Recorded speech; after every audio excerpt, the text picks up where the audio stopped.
whom we call by different names because we are a diverse people, but who has called us to live together in community, respecting the uniqueness and the gifts of each and every person. We gather to help make our community a better place in which to live. Bless us, we pray, as we meet this day. May our presence and participation inform, enrich and inspire our lives, and also challenge us anew to live out the principles and vision that we share in common. We ask your blessings upon the people of our borough, and help us all to keep in mind those less fortunate than ourselves, and those we are called to serve. May God bless us with every good gift from on high. May he keep us free and holy in his sight at all times. May he bestow the riches of his grace upon us, bring us the good news and salvation, and always fill us with love for all people. Amen. Amen. Good evening, everyone. Please take a seat.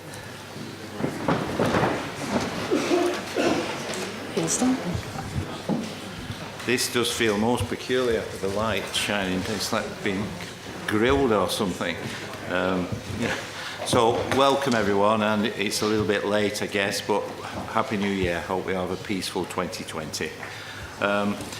Before starting the meeting, could I ask that all members ensure that mobile phones are switched off or to silent? Could I also remind everyone, and particularly members of the public present, that this meeting is being streamed as usual this evening. This means that the cameras may capture your image, and by your presence here you are deemed to be consenting to being filmed and to the use of those images and sound recordings for webcasting. Welcome also to members in the public in the gallery. It's very nice to see you. Does any member of the council wish to declare any relevant interest which he or she has in any item or issue before the council meeting? General advice on the declaration of interest has been placed on each councillor's lectern. Members declaring an interest are asked to indicate the subject matter of the declared interest, the minute number and page number to which the declaration relates, if relevant, whether the interest is of a personal, prejudicial or a disclosable pecuniary nature. I would ask members to also give written notice of any interest declared on the form which is in front of each member tonight, and they hand it to an office from Democratic Services. Is it your wish that the minutes of the meeting of the council held a long time ago on the 11th of September 2019 be signed as a true and correct record? Thank you.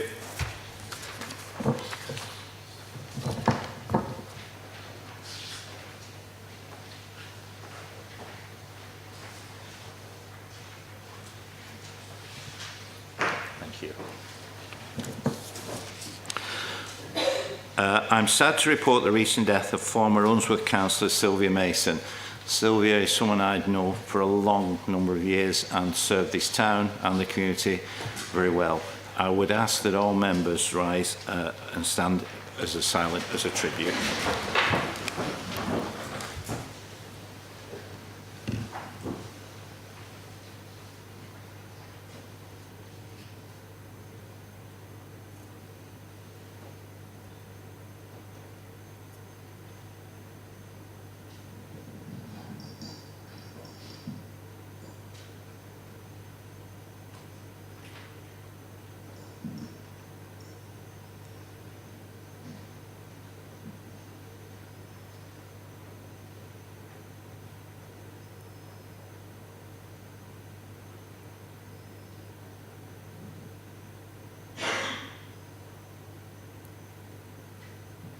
Thank you.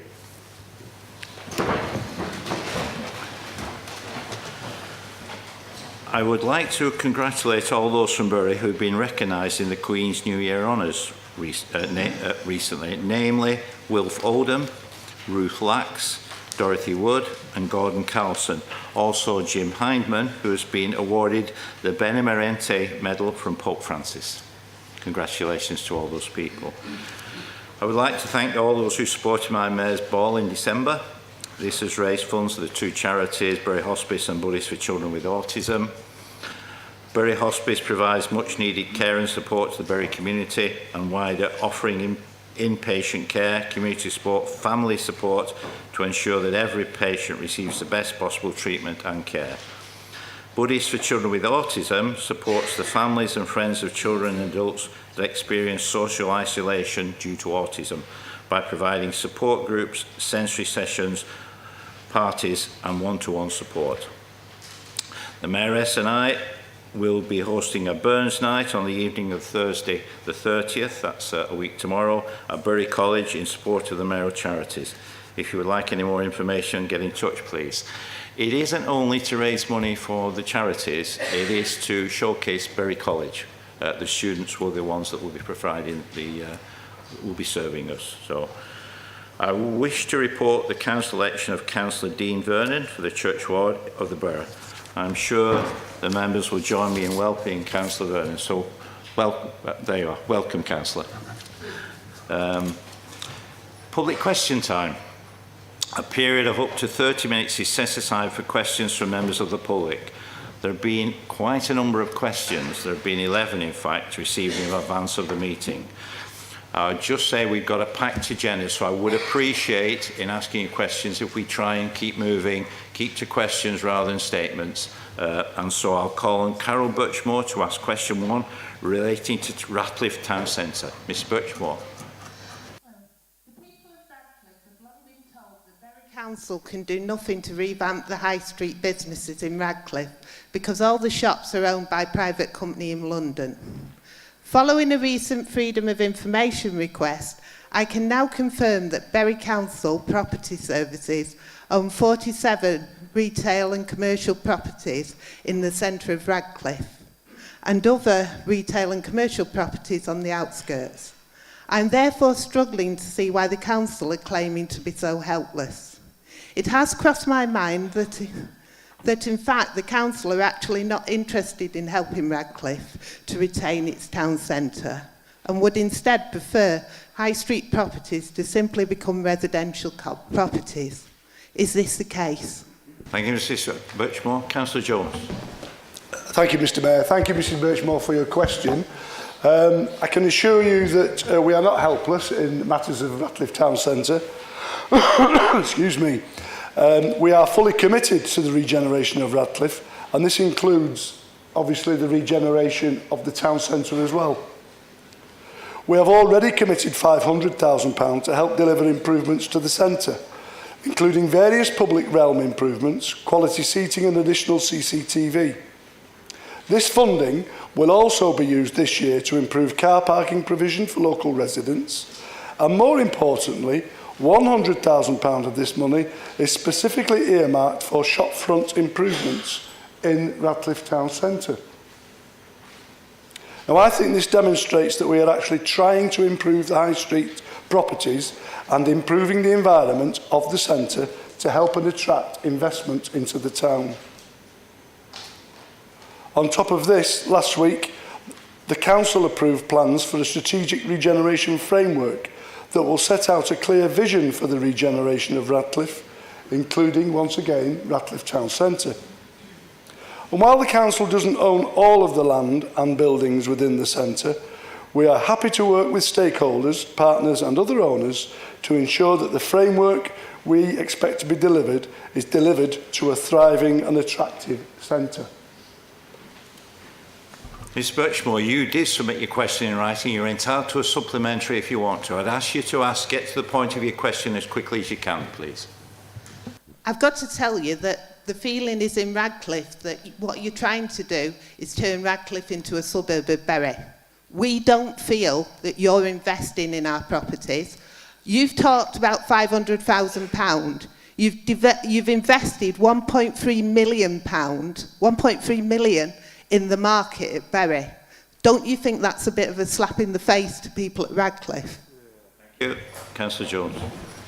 Well, once again, thank you for your supplementary. I mean, the figures that you quote, I don't recognise. I don't recognise over £1 million being spent on Bury Market. There are plans to work with the stallholders on Bury Market, but certainly no figures have been discussed as yet. Coming back to your point about Radcliffe and people's perceptions, that's always been a problem with our 6 towns, and we recognise that Bury people do not necessarily associate themselves with the town of Bury itself, and that Radcliffe people recognise that live in Radcliffe, likewise people in Ramsbottom, Prestwich and Whitefield. We understand that, and indeed we've got that feedback from our strategy, the Bury strategy, that has just gone out to consultation. That's what we understand to be the case, and we are determined to work with each of the local towns, Radcliffe included, and we recognise its own needs and wants. Thank you. Thank you. Call on Susan Solazzi to ask question 2 relating to carbon emission reductions target. Mrs. Thank you Solazzi. for allowing 3 questions on behalf of Climate Action Bury. Noting that Bury has a carbon budget of 5.4 million tonnes for the period of 2020 to the end of the century, requiring a 13% annual reduction in emissions per year, what is Bury's current estimated carbon emission reduction target for 2020? Councillor Quinn. Yeah, cheers. Thanks, Mr. Thanks for your question. A council restructure of positions in order to meet the demands of the climate emergency is currently being devised. This is likely to include additional focused resource, but development on this is not ready to share at this point. However, due to austerity, we have lost cycling officers, transportation officers. Sorry, don't mind me speaking, do you? Floods engineers, amongst other valuable experienced officers. The council are actively looking at our own estate and operations to identify the most effective actions to move the council to carbon neutrality. This will include reducing energy use and developing a much larger renewable energy generation capacity on our estate. We will be looking at opportunities to develop exemplar carbon neutral buildings on our own land and as an example to local developers, and so that local communities can see what is currently possible. Regarding this, we have met with Co-Housing and their passive house architect to learn about zero carbon housing, and it's our aspiration to build such a building, and we intend to visit a site in Leeds where there's already zero carbon housing development, and also the factory where they were constructed.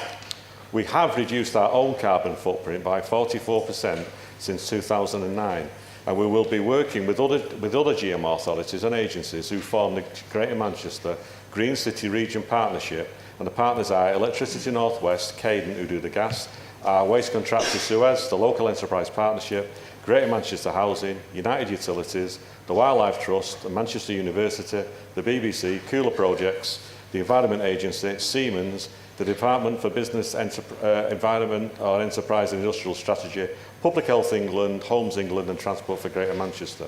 Finally, we will look to purchase electric hybrid vehicles wherever possible, and next year the Mayor's car will be an electric one. I don't know if I've told you that. Thanks, Councillor Quinn. Ms Solazzi, you're entitled to a supplementary. Thank you.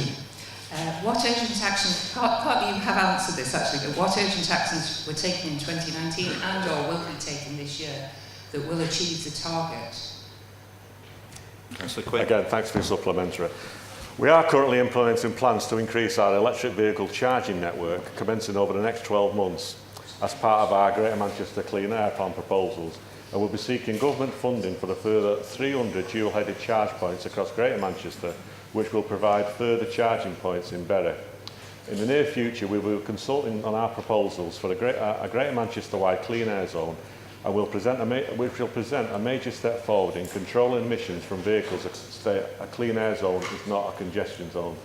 It's to clean up the free, not to charge. And regarding the electric charging points, we have met with people called Connected Curb for looking at putting in infrastructure. As more people buy cars, we need the infrastructure.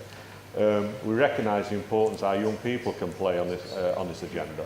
And we're in the process of organising a very environmental youth conference in March this year, so we can find out what are their priorities and we can harness their enthusiasm and drive to help us meet our carbon targets. We will develop appropriate plans and use controls to help meet our targets as we develop our local plan in conjunction with the Greater Manchester Spatial Framework. We will continually actively plant trees as part of Manchester City Trees project, and we are proud to say that our recycling rate is currently 58% and rising further, and further education work is needed for that to increase. We will be establishing a climate action group within the next few months, encompassing business, education, health and council partners, and formulating a corporate response plan around this, and of course you'll be part of that. Thank you. Thank you, Councillor Quinn. Call on Jim McDougall to ask question 3 relating to climate emergency resolution. Mr McDougall. Thank you. Will the Council provide an update on all action points from the climate emergency resolution, including a timeline for implementation of each one? Councillor Quinn. Thanks, Mr Mayor. Thanks for your question, Mr McDougall. We will develop appropriate plans and land use controls to help meet our targets as we develop our local plan in conjunction with the development of the Greater Manchester Spatial Framework. In relation to transport and air quality, it is expected we will be publishing the Greater Manchester Clean Air Plan for consultation in spring this year. We will be establishing the Council's action plan within the next few months to include business, education, health and council partners.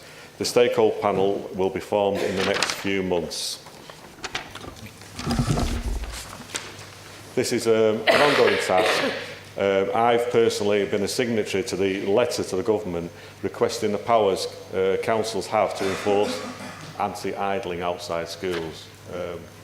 Basically, okay, no, the powers aren't enough. It's £20 and it needs to be more. And if I'm being honest with you, parents also need to do their part and try not to park outside schools and turn their engines off. Thanks, Mr McDougall. Mr McDougall, do you have a supplementary, please? Yeah, can a report on progress be made available to the public by the next full council meeting? Of course, yeah, we will. Thank you. I call on Laura Shepner to ask question 4 relating to climate action Bury. Ms Shepner. Thank you, Lord Mayor. Councillors, will the Council meet the Climate Action Bury Group within the next 6 weeks to define an urgent short-term climate action plan addressing key low-cost or no-cost measures that can be acted upon immediately? While we recognise that long-term strategic visions are essential, the Council must act in a more agile and participatory way with its citizens to address this crisis, and we are eager to be part of this. Thank you. Councillor Quinn. Thanks, Mr Mayor. Thanks, what are you? Oh, thank you. Good to hear you. Thank you, Laura. The leader and myself, as Cabinet members, are more than happy to meet with the group. The Council welcome the input from local residents, and we will be keen for Climate Action Bury to be represented on our stakeholder panel so that we can actively progress this agenda together.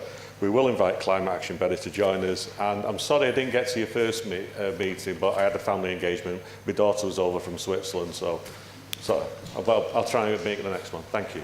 Thank you. Laura, do you have a supplementary? Thank you very much. Thank you. Call on Michelle Phillips to ask question 5 relating to staff training. Ms Phillips. Thank you, Mayor. Can a commitment be made to ensure all future decisions will take into account the full ecological ramifications and embed this into the future culture of the organisation, etc., by training staff, disseminating information across all media to staff and citizens alike? Thank you. Councillor Quinn. Thanks, Mr Mayor, and thank you, Michelle, for your question. We are currently working to produce an environmental strategy in response to our declaration of a climate emergency and our carbon neutral target. The strategy and plan will ensure that the implications of our significant decisions will always take into account the environmental impacts. We're also keen to develop carbon literacy, and we had a meeting with a firm called Cooler Projects, who come in and give carbon literacy training to our managers, and further to embed carbon reduction across our organisation and activities. Thank you.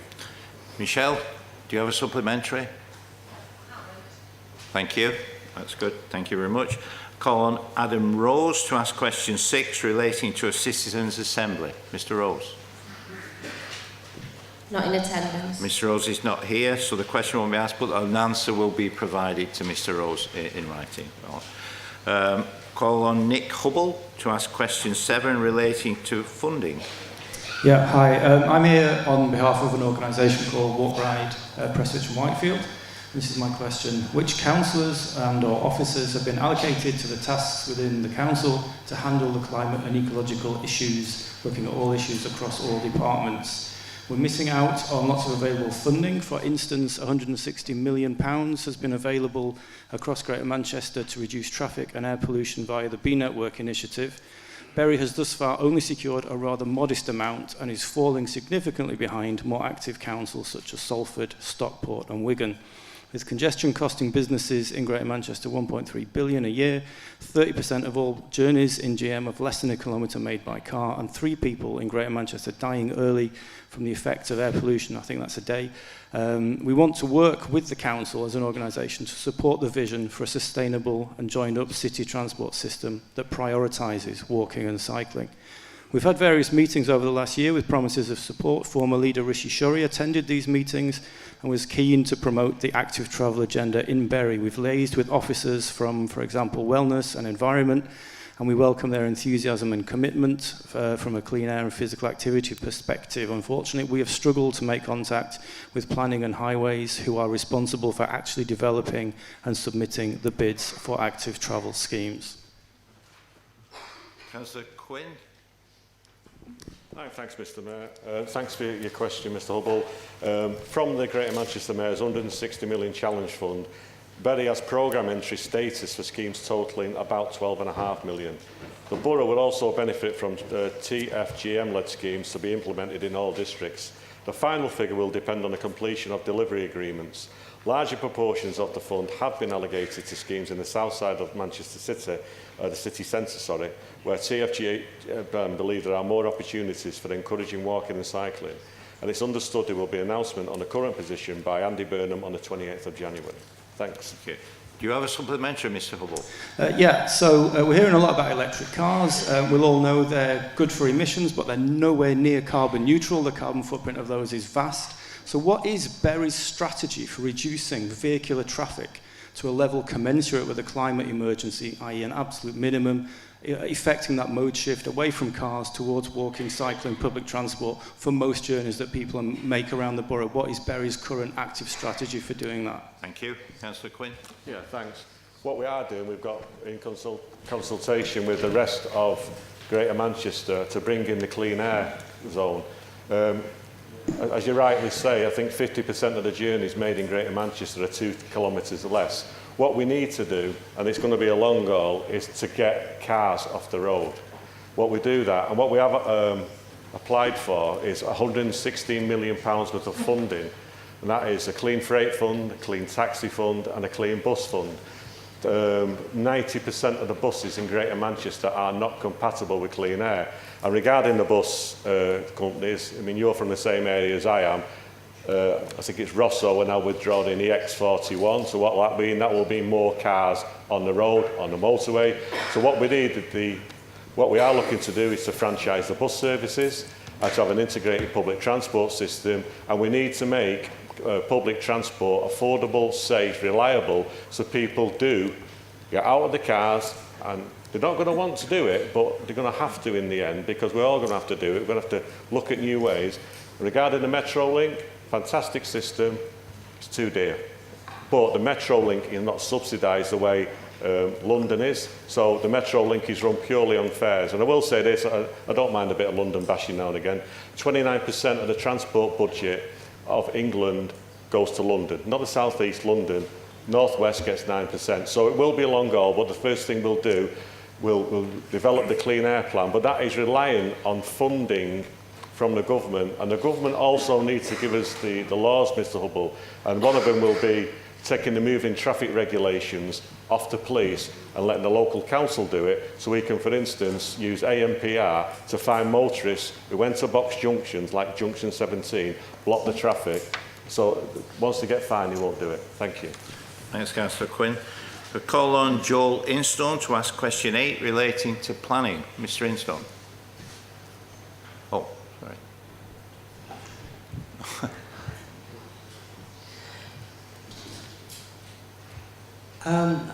Is there scope within the local planning to ensure new build and conversion developments are built to future requirements, going further than current systems, to bring them into line with new scientific evidence of CO2 usage and the shorter deadline for change that we now need to happen quicker.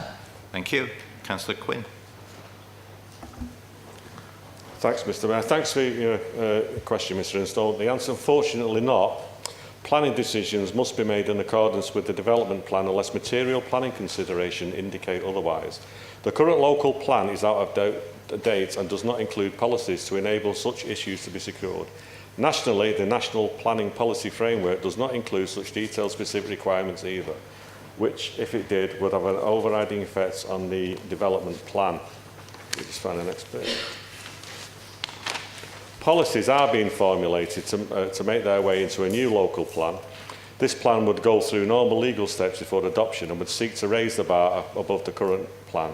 However, policies would have to be in line with national policies and will be able to secure what legally can be done in conformity with these requirements.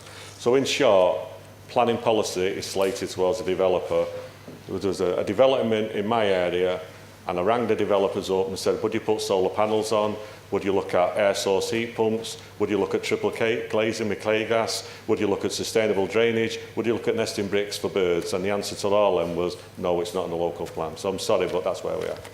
Mr. Enstone, do you have a supplementary? Given that we need to reduce CO2, there are loads of ways in which that can be achieved. For example, vertical garden walls on new developments, particularly office blocks, looking at roofing, water storage, particularly rainwater, the capture of warm air that comes up through the earth and can be caught within homes. I would like to hear their view on that. Can't agree with you more. But at the end of the day, if it's not in the planning policy framework, they don't have to do it. I was in London in June and I saw a fantastic green wall, but that is probably a far-sighted developer. So you're right, we do need to encourage building firms to do this as the norm, not build their horrible mock Tudor mansions and with great names such as the Chatsworth and the Knightsbridge, which are poorly built. They're about 40 years out of date. I'm part of I go to meetings, and the University of Manchester did thermal checks on buildings from the 30s to 70s and today, and the modern buildings today were performing as badly as the one from the 30s. It needs a radical shake-up in the egg. Yeah, right. But unless it comes from the government, we'll do what we can. We formulate a local plan, but we do need help from the government. Thank you. Thank you. I call on Lydia Instone to ask a question 9 relating to grass verges and wildflowering. With reference to David Attenborough's call to create a nature recovery network and change laws to make it a precedent to plant a wildlife-rich natural world vital to our well-being and survival, what steps can and are Bury taking to ensure this needed outcome is achieved? Thank you. Councillor Quinn. Thanks, Mr. Mayor. Thanks for your question. It's believed that central government intends to introduce a requirement to create what's called natural recovery networks, but what it will require local authority to do is not yet certain. In the meantime, districts at county at local level have for some years been identifying green infrastructure networks, a key element of which is wildlife corridors. And we intend to do a few trial areas in Bury, but what you must do with the wildlife corridors is you must plant indigenous species. It's no good looking great and fantastic if it doesn't attract the bees, the hoverflies, and the ladybirds and our natural pollinators. In respect of trees, there's a real commitment to the planting of more trees across the borough, and we do that in partnership with City of Trees.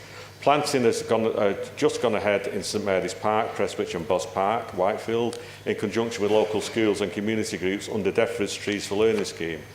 Trees have also been recently planted at Radcliffe in Outwood, Bolton Road, and I can name some of what we are doing. We're planting trees and hedges in a load of schools. I will get you the list of them. I thought it was on there, but it's not. But what we are doing, we've just been successful in our urban tree challenge bid, and we're soon be getting 50 mature trees in the parks in Bury. But our indigenous trees are under threat from diseases such as cholera, acute oak decline, bleeding canker, and in the south of the country, oak processionary moth. Cholera will take about 8% of our tree stock in Bury, so we need to plant just to stand still, replacing these. What we have done, we asked City of Trees to to perform an eye tree survey on behalf of Bury, and what it came out with was an estimated 1,680,000 trees in Bury. They absorb 70 tonnes of pollutants, including 5 tonnes of CO2. They sequestrate 136,000 cubic metres of water. The most common species are English oak, sycamore and hawthorn. Tree cover in Bury North is 15.6%, in the south it's 16.1%, against the natural average in England of 13%, but the European average is 37%. And we also have one of the largest sud schemes in Greater Manchester, which is on High Street in Bury. Thank you. Do you have a supplementary, Mrs. Lidstone? No, thank you. Thank you for that. I call on Rachel Getliff to ask question 10 relating to pesticides. Hi, and in relation to the before asked question as well, because there's no point in planting the wildflower verges and trying to increase the pollinators if we continue to use pesticides, which are known to be disastrous to our pollinators and biodiversity. So it does tie in with the before question. So can we become a pesticide-free town as a matter of urgency and ban the unnecessary use of all pesticides, which are disastrous to and affect all our pollinators, biodiversity and people's health? So we have had several meetings over the past year with promises of support from then leader Rishi Shori. Since his departure, we've not had any meetings, and you know, we would like to resume these meetings and ask, can we have an officer of contact and resume regular meetings? Councillor Quinn. Thanks, Mr. Mayor. Thank you, Rachel, for your question. Bury Council is mindful of the need to protect the ecosystem from environmental harm and is reviewing the use of glyphosate and other herbicides and pesticides. Following meetings with concerned residents, we have placed a moratorium on the use of glyphosate within play areas and parks, and we have reduced highway weed spraying to once a year. We are liaising with other GM councils and other local authorities to see what they are doing, and we are trialling alternatives such as pellegrinic acid and hot foam systems. We have also met, which you facilitated, with the Pesticides Action Network to ask them for advice. They have stated that any scheme aimed at reducing the use of pesticides and herbicides normally takes 3 years to implement. Some noxious invasive species, such as giant hogweed and Japanese knotweed, will continue to be treated with glyphosate as there isn't an effective, viable alternative available. We also agreed for local groups to remove weeds themselves in areas of Prestwich and Whitefield, although they have not been given the data of what they achieved. We have carried out an online resident survey regarding pesticides. 376 residents visited the site and 62 people took part in the survey. Going forward, Bury Council aims to take a balanced and proportionate approach to the use of pesticides and herbicides. Thank you. Ms. Getliff, if you're entitled to a supplementary, could I ask a favour of you? Get to the point of your question quickly with one more question to get in, and we'll do it if you're quick. This isn't another question, but Alan didn't answer if we could resume the meetings and have an officer contact. That's not the supplementary question, that was in the first question. But the supplementary question, I suppose, would be, we had agreed at Cabinet that we could have a review available in last September. I think that was delayed until this January. I don't know if or when this review is happening. But, you know, so if we do resume these meetings, we could then discuss the review that was due in September on the use of glyphosate. And just to point out that there are alternatives as well to giant hogweed and invasive species, which Pesticide Action Network that we have had a meeting with can advise on that. But there are alternatives. Could I ask you to ask the question, please, Miss, with respect, please? What's your question? So from the first question, can we have an agreement to resume our meetings and have an officer contact now that Rishi and David Brown have left? And can we have sight of when the review will now be published. Thank you. Councillor Quinn. Thank you for your supplementary. The answer is yes to both questions. Thank you. Thank you. We're just about going to fit in this last question that was submitted for Andy. It's from Judith Instone to ask question 11 relating to working with schools. Thank you. Thank you. What will Bury MBC do to ensure that schools, colleges and council media channels educate local citizens and young people regarding ecological and environmental facts? This is to ensure our citizens change and buy into projects to protect the earth. For example, facilitating schools to engage in project work and looking at the new GCSE currently being developed. For example, are there project packs being produced locally or by other education authorities that could be used? Thank you. Councillor Quinn. Thank you. Regarding to the education packages, the answer is I don't know. I'll have to get back to you on that one. But regarding schools, as I said before, we are planting trees as part of DEFRA's Trees for Learning. I'd like to thank Councillor Grimshaw, who's, I think, got every school in Whitefield planting. We actually finished planting some trees at St Monica's School on Monday. But what we do with schools, I mean, I've been in local schools, I've been planting going more, but we are organising the Schools Environmental Conference in March. And we're going to build on this event and develop an ongoing active relationship with our schools where we work with them to achieve real and lasting improvements in the environment. And that was because basically the kids went on strike. Invited to this conference, amongst others, are City of Trees, United Utilities, the Environment Agency, our waste contractor Suez, the Lancashire Wildlife Trust, RSPB, Transport for Greater Manchester, Campaign for the Protection of Rural England, Surfers Against Sewage, Forestry England and the Woodland Trust. Thank you. Ms Instone, we have 30 seconds for you to ask your supplementary and have it answered. So if you've got one, be brief, please. Okay. Would there be an officer of contact for any climate and ecological issues directly? Thanks, Mr Mayor. Thank you. Thank you. Yeah, we are looking to restructure the operations department. I understand we are going to get an environmental officer. Again, I'd like to say yeah, but you know, we have got cuts to make, and I realise it's important, but we are going to rebalance that. Thank you. Thank you. Thank you all. There is no more time left in public question time. The 30 minutes have been used, and so any questions that people had in their heads, you'll have to hold till the next council meeting, I think. But thank you very much for coming, and thank you for asking questions. Item 5. Recommendations of Cabinet and Council Committees. Meeting of the Cabinet held on the 11th of December 2019. Treasury Management Strategy Mid-Year Review 2019-2020. To move by Councillor O'Brien. To move that, Mr Mayor. Thank you, Councillor O'Brien. Seconded by Councillor Jones. Happy to second that, Mr Mayor. Thank you, Councillor Jones. Are there any comments or questions? Any amendments or other motions? All those in favour of the motion? Aye. Anyone against? Any abstentions? The motion is carried. The meeting of the Licensing and Safety Panel, 9th of January 2020. Review of vehicle signage and drivers' badges. To be moved by Councillor Rafiq.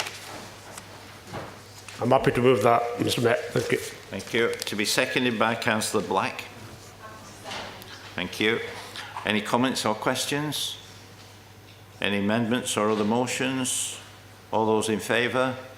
Aye. Anyone against? Any abstentions? The motion is carried. Meeting of the Licensing and Safety Panel, 9th of January 2020. Testing of tinted glass on vehicles to be licensed as Hackney carriages, private hire vehicles. To be moved by Councillor Rafiq. I'm happy to move that as well, Mr Mayor. Thank you. Thank you. Seconded by Councillor Black. Mr Mayor, I'm also happy to second. Thank you. Any comments or questions? Any amendments or other motions? All those in favour of the motion? Anyone against? Any abstentions? Motion is carried. Thank you. Meeting of the Cabinet held on the 13th of January 2020. Morality 2020-2021. To be moved by Councillor David Jones. Mr Mayor, I'm happy to move this paper proposing that Councillor Pickstone be the Mayor for the next municipal year. We believe he has all the qualities and skills required, and I'm happy to move. Thank you. To be seconded by Councillor Nick Jones. Thank you, Mr Mayor. Following the warm words from the Leader of the Council, Councillor Jones, I'm sure all members will be in agreement that the appointment of Councillor Pickstone to be the Mayor of Bury for next municipal year is a very wise decision. I'm delighted to second the appointment tonight on behalf of the Council. The appointment of Councillor Pickstone as Mayor is long overdue, in my opinion, and I think that I could not think of any better leader to be the next ambassador for our borough. It's important to note that this year our town will be the inaugural holder of Town of Culture, which I'm sure Councillor Pickstone and his consort will embrace. Following the launch of the event last night at the Met, it would appear there is a focus for the year of activities to promote community and culture at its heart. On behalf of all council members, I'd like to wish Councillor Pickstone and his consort, Mr Wayne Burrows, a great year ahead. Thank you, Mr Mayor. Thank you, Councillor Jones. Are there any comments or questions? Any amendments or other motions? All those in favour of the motion? Aye. Anyone against? Any abstentions? Could I just add my congratulations, Tim, to, I can't think of anyone better to represent our borough. You're one of the most well-respected councillors in the borough, so many, many congratulations. You'll have it. It's the best fun you'll ever have. It's really good. So, well done. Congratulations. Also, congratulations to you, Councillor Nick Jones, on your elevation. Well done. Item 6, the motion with Councillor Pickstone was carried, of course. Item 6, polling district and polling places review, to be moved 2019, to be moved by Councillor David Jones. Happy to move this report, Mr Mayor. Thank you. Seconded by Councillor Jane Black. Thank you. Are there any comments or questions? Are there any amendments or other motions? All those in favour of the motion? Aye. Anyone against? Any abstentions? The motion is carried. Item 7, local scheme of council tax support, to be moved by Councillor O'Brien. I'll move that, Mr Mayor. Thank you. Can be seconded by Councillor David Jones. Happy to move, Mr Mayor. Thank you. Are there any comments or questions? Yeah. Thanks, Councillor Mr Walmsley. Mayor. I just wanted to flag this up because this has been a scheme that was introduced in the council in 2013, and obviously we charge people 20% back for claimants of council tax support. And I'm really concerned that we're having to continue as a council to charge people this amount. Often it's people who claim welfare benefits, and often it's people with disabilities and vulnerable people. And given the length of time that this has gone on for, some 7 years now, I wondered if there's been any indication at all from the government as to what the future funding for this scheme looks like, because we've further savings to make and cuts to make over the coming years with our council budget. It's not sustainable as it is, and I'm just really concerned that as a priority, as a borough, we protect vulnerable people, and yet this impacts those people the most. So could the leader or the cabinet member tell us what commitments the government have given to redressing the balance on this so that the charge isn't passed on to those who are most vulnerable in our borough? Thank you. Councillor O'Brien. Yeah. Thank you, Councillor Walmsley, for your question. I think you make some incredibly important points about this scheme, because when it was originally set up, it was exactly for that express purpose. It was to lift as much as possible the burden from the poorest in our borough, and in fact across the country. As it developed and as austerity started to take hold, it became one of the very early targets for the government to make small but actually quite dangerous cuts, because what begins as a 10% reduction and a 7% freeze, after quite a few years of austerity and an increase in council tax over that time, it starts to become untenable. And when the decision was made to introduce the 20% reduction, it was in order to keep the fund within its limit. Well, We've not had any news about that. The government haven't said if they're going to add in any additional money into that pot. They've not said how they're actually going to take a sustainable approach to local government as a whole. So it may well be that in future years we ask some of the poorest residents in our borough to take on an extra burden just to keep within this limit. It's absolutely unacceptable. So as a matter of urgency, the government not only need to give local government the fair share of money it's deserved after 10 years of austerity, and needs to give us that ability to plan ahead, it also needs to prioritise within it the people who have been most affected by those austerity measures. We've taken some local actions ourselves to ensure that we can protect people in our borough, including a £100,000 discretionary council tax fund, which does get used throughout the year. A few years ago at the budget, we introduced £200,000 additional on poverty avoidance and poverty reduction measures. But all of this comes in a context of things like universal credit being fully rolled out, and we know the impact that's been having on, again, the poorest residents in our borough. So I don't hold out much hope for the coming years, because the government haven't said if they're going to make any changes to this, which are desperately needed. And all I can commit to is that we will do everything locally to protect the poorest and most vulnerable throughout that. Thank you. Thank you. Any further comments or questions? Any amendments or other motions? All those in favour of the motion? Anyone against? Any abstentions? The motion is carried. We now move to notices of motion. As you remember, we're doing things slightly differently. Rather than the leader's speech and questions, the thing I think we all want to get to is notices of motion, so they'll be taken now. Could I make members aware that copies of procedure rules 14.12, point of order, and 14.13, personal explanation, have been put around the chamber to assist proceedings. With regard to 14.13, the rule exists to allow a member to interrupt the debate to correct a misstatement or misquote. Firstly, a notice of motion concerning Islamophobia and anti-Semitism has been received from the councillors listed in the council summons. Details of the motion are set out in the summons. I call on Councillor Rafiq to move the motion. Thank you, Mayor. Right, I'm greatly honoured to speak today on my motion on Islamophobia. November, as you know, was the Islamophobia Awareness Month. The aim of that was to try and eliminate and educate on Islamophobia in the UK in all forms. And we have the Hate Crime Week at the start of February coming, which will educate people on hate crime in the UK.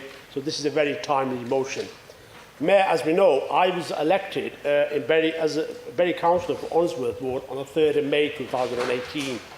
My ward comprises constituents of all faiths, Christians, Muslims, Jewish, Sikh, Hindus and others, and not to forget people of no faith. Mayor, in my election address, which is here, in my election address, I made, amongst other promises, a specific pledge.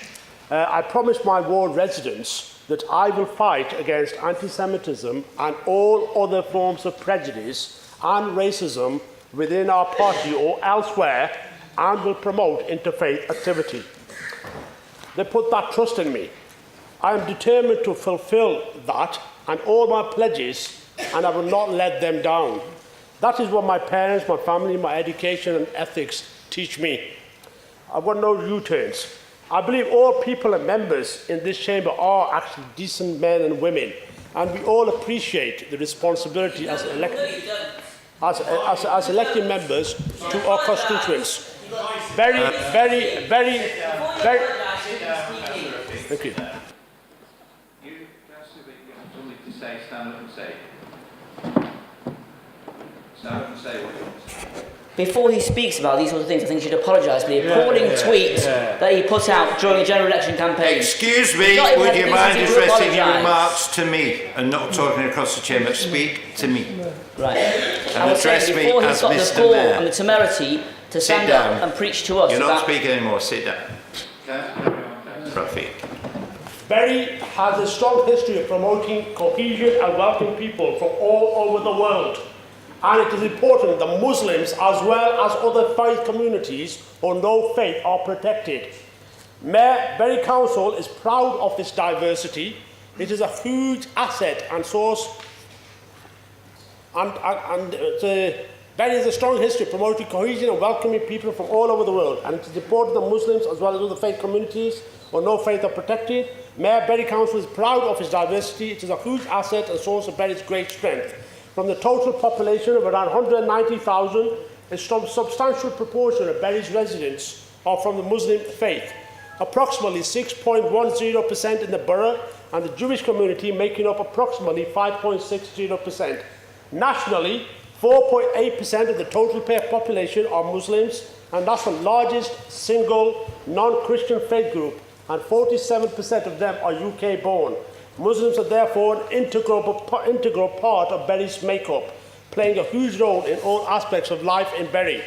Bury residents have always united and supported each other in the fight against racism and discrimination in all its forms. The last few years have seen Islamophobia issue growing. It's worsening day by day. Denial is no answer, let's face it, and neither should it be socially acceptable. We need together to tackle it. The world has witnessed a terrorist attack on Finsbury Park Mosque in 2017, killing one Muslim and injuring 12 others. Since the terror attack on 2 mosques in New Zealand in March 2019, we witnessed 50 innocent Muslims killed during Friday prayers. Tel Mama reports that we saw a near 600% spike in anti-Muslim hate crime across the UK. Neil Basu, a well-known leading counter-terrorism officer, says that, quote, "My concern is the polarization, and I fear the far-right politicking and rhetoric leads to a rise in hate crime and a rise in disorder." I have to agree with him. We have seen careless attacks on the Islamic way of life and the way our Muslim women dress and the hijab. This only incites more Islamophobia. After these comments, hate crime rose 375%. We have seen an increase in Islamophobic slogan vandalism, most recently this month, January 2020, on a building near Brixton Islamic Cultural Centre. This means anti-Muslim violence, abuse and insults increase Islamophobic activity and hate crime. The recent data published by the Home Office in the annual report of hate crime in England and Wales, 2017 to 2018, which for the first time issued data on the perceived religious identity of hate crime, shows that over half, 52%, victims of religious hate crime are Muslims, and this is rising year by year. The data notes the higher propensity of British Muslims to be victims of racially motivated hate crime. But hate crime is only one dimension of the multifaceted effect of Islamophobia, which extends to impact life chances of Muslims in employment, education, and discriminatory outcomes in housing and the criminal justice system. Its countless effects require a comprehensive challenge. The definition is there not as a dig against any political party or society, but in the hope of bringing about a more consistent and coherent approach to tackling Islamophobia. The drive for a working definition has been underpinned both by the need to help people better understand what Islamophobia is and isn't, and also to record levels of Islamophobic hate crime. Short and accessible, the new definition is neither too complex nor overly academic, which maximizes its potential appeal to both public and political audiences. Therefore, after almost 2 years of consultation with different organizations, politicians, faith leaders, academics, communities from across the country and victims of hate crime, the definition is, quote, Islamophobia is rooted in racism and is a type of racism that targets expressions of Muslimness or perceived Muslimness. And this goes hand in hand, Mayor, with the contemporary examples of Islamophobia in public life, the media, schools, the workplace, and in encounters between religions and non-religions in the public sphere that could take into account overall context, include but are not limited to the examples listed in the motion which you have before you. Islamophobia is rooted in racism, and its victims are not just Muslims, but also those who are perceived to be Muslims. Its effects are seen in individual behaviors and institutional processes. Whether it is a Muslim women who are denied job opportunities because of their headscarf, whether it's gurdwaras that are defaced because they are mistakenly identified as mosques, or Sikhs attacked because they are mistakenly identified as Muslims, or Muslim students who fail to secure entry offers from universities. The effects of Islamophobia are real and measurable. The National Labour Party... Mr Mayor, sorry, can you not... Sorry, Councillor, can we not goad members like that by pointing and looking in their direction in a provocative way? 1412. What's your point of order? Point of order, Mr Mayor, it's just... Yeah, what's the number? 1412, personal explanation. First of all, I'm a member of the Conservative Party. You said that this is not a divisive issue, and you said it involves all parties. You called my party and myself a fascist, and half of the electors out there for being fascist, Mr Mayor. I just think, on this occasion, you're not the appropriate person to propose this motion. I agree with what you're saying, I just don't think you're the appropriate person at this point. Could I say, I think you've abused the position of a point. That is not a proper point of order. You could get up and debate that. I would let you speak. You know very well that I would. If you're going to do this through the night, we're never going to get through all the business. That's not a proper point of order. If you want to speak later in the debate, please do. Carry on. You've got a little bit of time left, Councillor. Thank you, Mayor. Sorry about that. Mr Mayor, the National Labour Party, the Liberal Democrats and many other organisations and councils, including Manchester City Council, have already rightly adopted the Islamophobia definition. I therefore welcome and will encourage all members in this chamber, irrespective of political affiliation, to unanimously endorse and adopt the all-party parliamentary group's working definition of Islamophobia, including all of its examples in full. Not only do I ask Bury Council to adopt the Islamophobia definition, the current government, in the words of the Muslim Council of Britain, speech marks should be wary of placing themselves on the wrong side of the argument, close speech marks too. And I urge it to adopt the definition of Islamophobia and to continue to prioritise tackling hate crime and Islamophobia in partnership.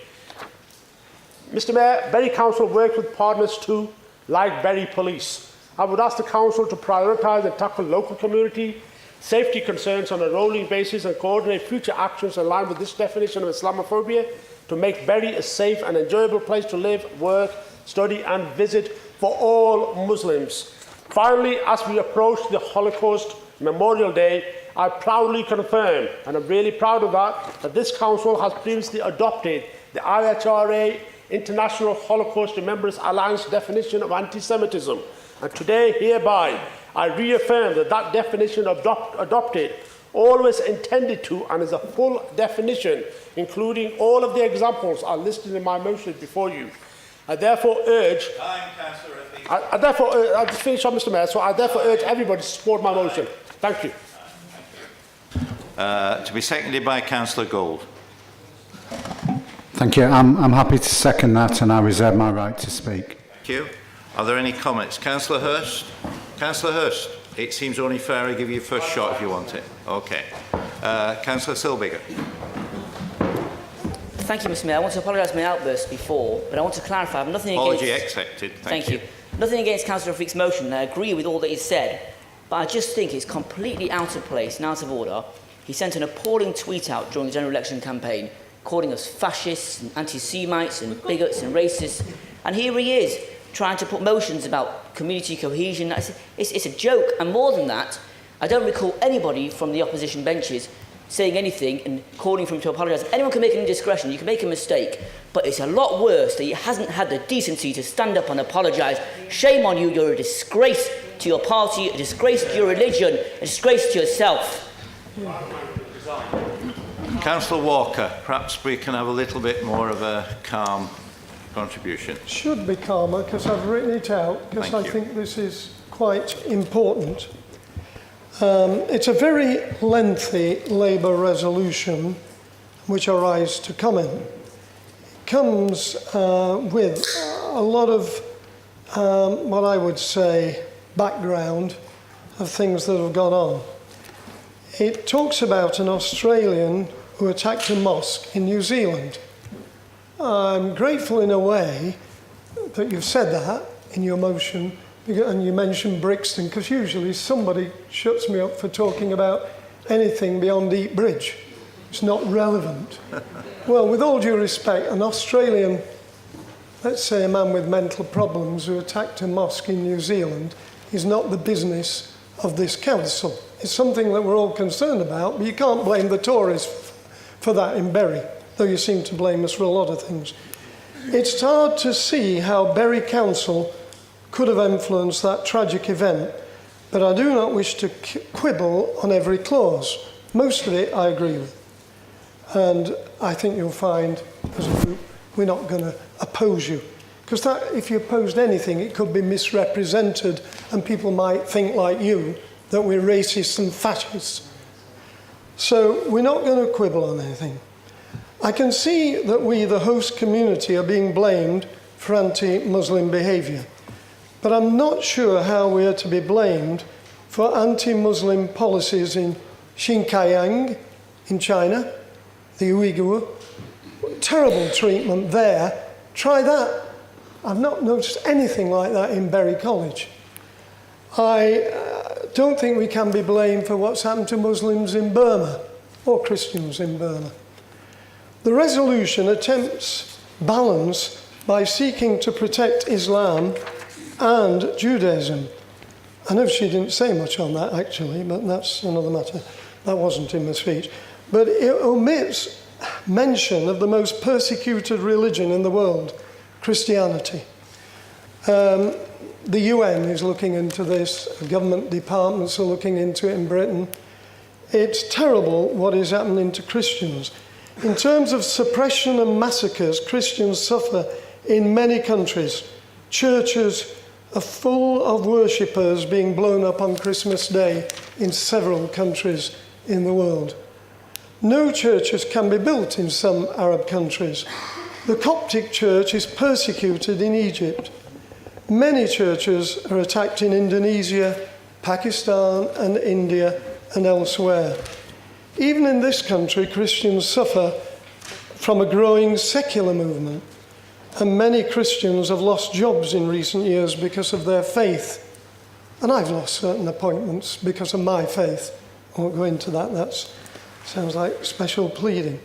I'll vote for this resolution in terms of its general drift, or I'll be accused of some prejudice or other. If it were a press article, I would challenge some aspects of it. For instance, if you accuse Muslim Palestinians of demanding independence, you are saying they are terrorists. I've never said that. Never said about Palestinian Christians or Muslims. But I do think you can say Palestinians in Gaza who fire rockets at Israeli villages day after day, year after year, are akin to terrorists in my view. And I would say the same thing about other groups doing similar activity. I think you can criticise Muslims as terrorists there, who decapitated Alan Henning. I'm still upset about that. 47-year-old taxi driver from near here in Eccles, who was guilty of taking charitable aid to Muslims in Syria, and he got his head chopped off. Now, I'd say whoever did that was a Muslim terrorist. They told us they were ISIL Councillor terrorists. Walker, you have 1 minute there. 1 minute, right, I'll rush.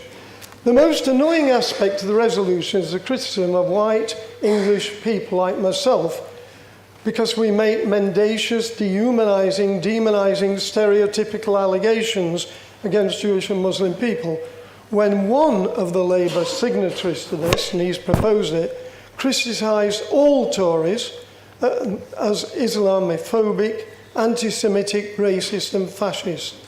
He says we should be kicked out. Where to? I'm getting too old to go to Australia, New Zealand, Canada, USA. I don't think they'd take me in as a retired person. He said if Boris won, we would have a fascist government set up in this country. Councillor Rafiq chooses to ignore our Walker, that's it. That's it, time, right. Thank you. Thank you. Thank you for that contribution. Thank you. Councillor Hussain. Terrible. Mr. Mayor, members of the council, thank you very much. I think anyone reading this motion and listening to Councillor Rafiq has to agree with every single word in this motion. It's an important motion. And I'm sure that every member here agrees that any measures taken to eradicate Islamophobia and anti-Semitism, we will wholeheartedly support. And I'm sure that the Conservative group will support this motion. But, Mr. Mayor, there are certain things that we need to consider. And that is that just by having certain definitions, it doesn't guarantee that Islamophobia or discrimination will be eradicated. Our council leader here will remember back in the year 2000 when you were a sergeant with Chief Inspector, I beg your pardon, when you were an inspector with Chief Inspector David Bleakley, you'll recall, Councillor Jones, that when we met, we had those extremists that came from out of town, from down south somewhere, and they damaged desecrated Jewish graves. They sprayed swastika signs on Jewish synagogues and the graves, and we all stood together in Bury. We all stood against that anti-Semitism. And my interview and your comments came in the front page of the Jewish Telegraph, you remember. And secondly, you'll also remember that in that era, we also had the terrible death of the taxi driver Tariq Javed in October 2000. And your colleagues, the operations commander Steve Westcott and yourselves, we all again stood together, shoulder to shoulder, and we eradicated that Islamophobia. And we've stood together many times. And Councillor Jones, also you remember that in that era, we had the death of Stephen Lawrence, the young teenager in London. And as a result of that, we had a judge-led inquiry by Lord Justice Macpherson, and the Macpherson inquiry came to surface. You know, and a new definition of racism was espoused for police officers who were investigating racist incidences. But did that definition eradicate racism? And I'm sure you'll agree that it hasn't eradicated racism, but nevertheless, it's an important definition. Then we had the death of Zahid Mubarak at HMP YOI Feltham. Again, judge-led inquiry, new definition on CSRA, new definition on so many things. But did it eradicate violence in prison? It hasn't. Similarly, what Councillor Rafiq proposes, the new definition, yes, if it reduces Islamophobia, if it reduces anti-Semitism, or anything that does that, we are for it. And so that's my main point. And Councillor Rafiq, I've known you for a long time as a solicitor before you became a councillor. And I would say to you that as someone who has fought racism all my life, somebody who's been a victim of racism on many occasions in my life, when I read your comments, I must say to you that I felt hurt. I personally felt hurt because you called me Islamophobic and anti-Semitic. No, but you referred to us as conservatives. And I would request, I don't want to be abusive, look, because it doesn't work. But we are elected members. We are supposed to be role models for our community. And what I would say to you is, please, in your private contemplation, I think an apology would be forthcoming. And I think it would only be proper to settle this issue. I rest my case. I would be supporting this important motion. Anything that eradicates racism, Islamophobia, not just against Muslims and Jews, but against Christians and people of all faiths and no faiths, as you rightly said. Anything that does that to keep people safe, we will support it. Thank you, Mr. Mayor. Thank you. Okay, thank you. Councillor Lucy Smith. Thank you, Mr. Mayor. I just think racism and prejudice on the grounds of faith is obviously abhorrent to all people of whatever faith and of no faith. But there's no point passing this motion tonight if it's just warm words. I feel like the lack of respect that's been demonstrated just in this chamber, as Councillor Hussain mentioned, that we are leaders, people will be reflecting on our own conduct, and it's beholden on us to actually work together on things like this about cohesion. We have many differences of opinion in parties and across the chamber, but we must be able to talk about them reasonably and within the conduct of the rules, because that's what we're asking our borough to do by passing this resolution tonight. I hope we all will vote for it. Thank you. Councillor Kirsch. Thank you, Mr. Mayor.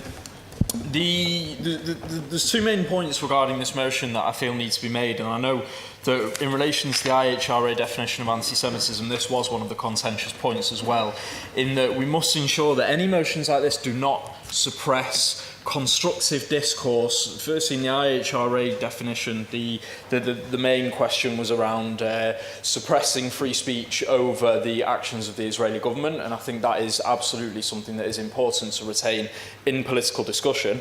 And the same goes for this and covers the IHRA and would cover really any discussion around hatred on religious grounds, in that we mustn't suppress free debate on the role of religion and religious laws in modern society. Religious law underpins modern society's laws. Do not murder, do not steal, etc. But we also now, in the modern day, we have overcome certain archaic religious law relating to homosexuality and abortion. We've moved past them, and they were all formed from important debates. Same goes for kosher and halal slaughter. We have to ensure, and this is, I think, where we have to draw an important line as well between racism and hatred on grounds of religious discrimination. We've got to ensure that these debates do not become suppressed in the modern political discussion, because it's something that we've fought for 100 years and we will fight for 100 years more. But as is hatred, these things are going to be a fight for this political era and for the next political era and societal eras as well. These things won't end soon, and that is why the Conservative group will support this motion, because it is important that we keep striving against hatred in all its forms. The only thing that I feel really detracts from this motion is the mention of the IHRA definition, and that we as a council did pass a motion on it. I feel that this motion stands up by itself as a motion against Islamophobia in Bury and the wider country. I would like to think that there is absolutely no political posturing in this motion whatsoever, and that it is truly well-intentioned in bringing about community cohesion in Bury, which is why I cannot fathom why the IHRA definition and anti-Semitism has been brought into it. But as I said, this is praising the first half of the motion. I do believe it stands up by itself as a motion against Islamophobia, and that we should not detract from that or bring down from it. So again, I'm pleased to say that I will be backing this motion. I'm sure the Conservative group will too, and I hope we can continue the fight together as I say, in a constructive and passionate manner. Thank you, Mr. Mayor. Councillor Terry. Thank you, Mr. Mayor. I wasn't really planning on speaking on this motion because I knew that other colleagues wanted to contribute, but I have to say, Mr. Mayor, that I am disappointed into how this debate has turned out, and how, in my view, the issue and the subject that we're discussing has been belittled. Because really this isn't about individuals, it's not about what we think of each other, it's about a much bigger issue, a much wider issue. It's about how communities feel in our borough and in our country today. And I have to say, Mr. Mayor, that the undertone of certain comments that have been said tonight really make me question whether there is genuine commitment to this issue. And I would ask members to consider when they make comments whether they're direct or indirect at the impact that they can have on such a sensitive matter.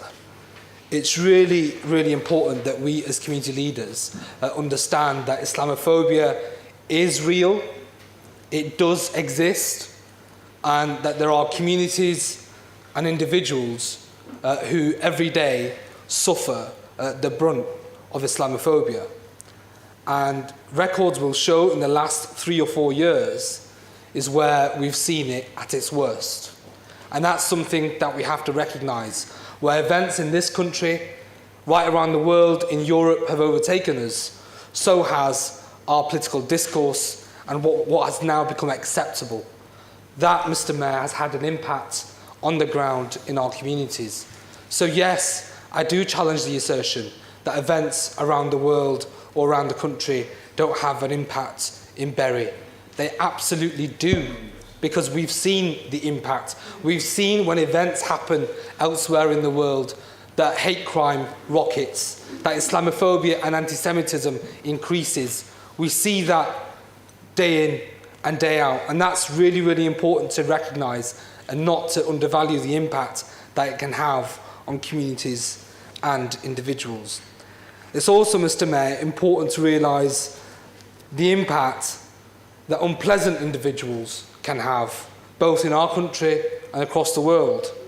I talk namely, Mr. Mayor, of people like Tommy Robinson, Katie Hopkins, Nick Griffin, people again who have been given unwarranted, in my view, time within our political debate, who've had unfair access to the media, and who have been leading forces of increasing Islamophobia within our communities.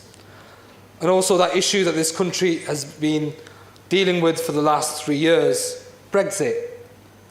Some people will have different views, but the issue, aside from whether we want to remain in or leave or whatever your view is on that issue, the referendum and the way things were conducted and the way that minority communities were treated has had an impact on Islamophobia.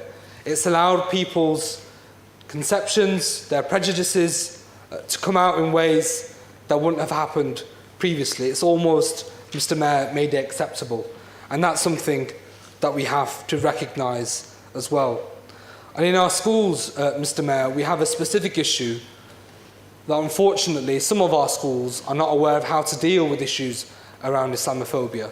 Whether that's because of a lack of training or lack of understanding, I've come across many instances where things that I would think are uncalled for and quite frankly outrageous in the classroom haven't been challenged in the way that we want them to be challenged by senior leaders in school. And I think there's a lot we need to do in that regard. So all I would say, Mr. Mayor, concluding, is to say that this issue is very, very important. We shouldn't bring it down to individuals, and is to realise that there is a community out there, as there is in many religious minority communities in this country and in this town, who do feel the brunt of discrimination, who do feel that as a religious minority they have to think carefully about how they practice their religion. And it's the responsibility of all of us as leaders to understand that, to appreciate that, and to ensure that we fulfil our actions as elected representatives in the responsible manner that is expected of us. Thank you. Thank you. Councillor Gold. If I can respond now. Yes. Second the motion. I'm slightly disappointed because I've got a bit of deja vu here. I've spent the last 3 years campaigning for the IHRA definition on anti-Semitism, and when I face hostility, it's always, you're not including this, you're accusing us of that, and there's very, very little, if any, actual address of the motion. So actually it's a bit disappointing tonight that we haven't really looked at the motion. We've looked at what we think it says and what we might perceive it to say, so I need to correct a few things. What's really, really important about this motion is that it says that contemporary examples of Islamophobia, and then it says, could, considering the overall context. So this is a guide, this is a working definition. This does not say that criticising Palestinians for wanting self-determination is Islamophobic. It doesn't say that at all. In fact, if it did, no one would support it, and I certainly wouldn't. There's a bit of what we call whataboutery. So, you know, why can't we have a motion on Islamophobia? Why can't we have a motion on the second largest minority in Bury? Because Islamophobia is a real problem. There's nothing to stop somebody, if you want to put a motion in about the treatment of Christian communities in Saudi Arabia, there's nothing to stop you doing that. But this is a motion on Islamophobia, and I welcome this motion. Yesterday I was at the launch at the theatre of the Year of Culture, and the main theme is about being happy. Victoria Wood talked about happy, be happy. Now, I know through my work with council officers on hate crime in the borough and doing Hate Crime Awareness Week. In fact, Bury Council actually does two. We do our own and then we do the national one in a couple of weeks' time. I know that Islamophobia is not just about Christchurch. It starts with the odd nasty comment. And sometimes people dismiss these comments like they do about all comments about racism as they didn't mean it. It was a joke. It was on Facebook. You're trolling my Facebook account.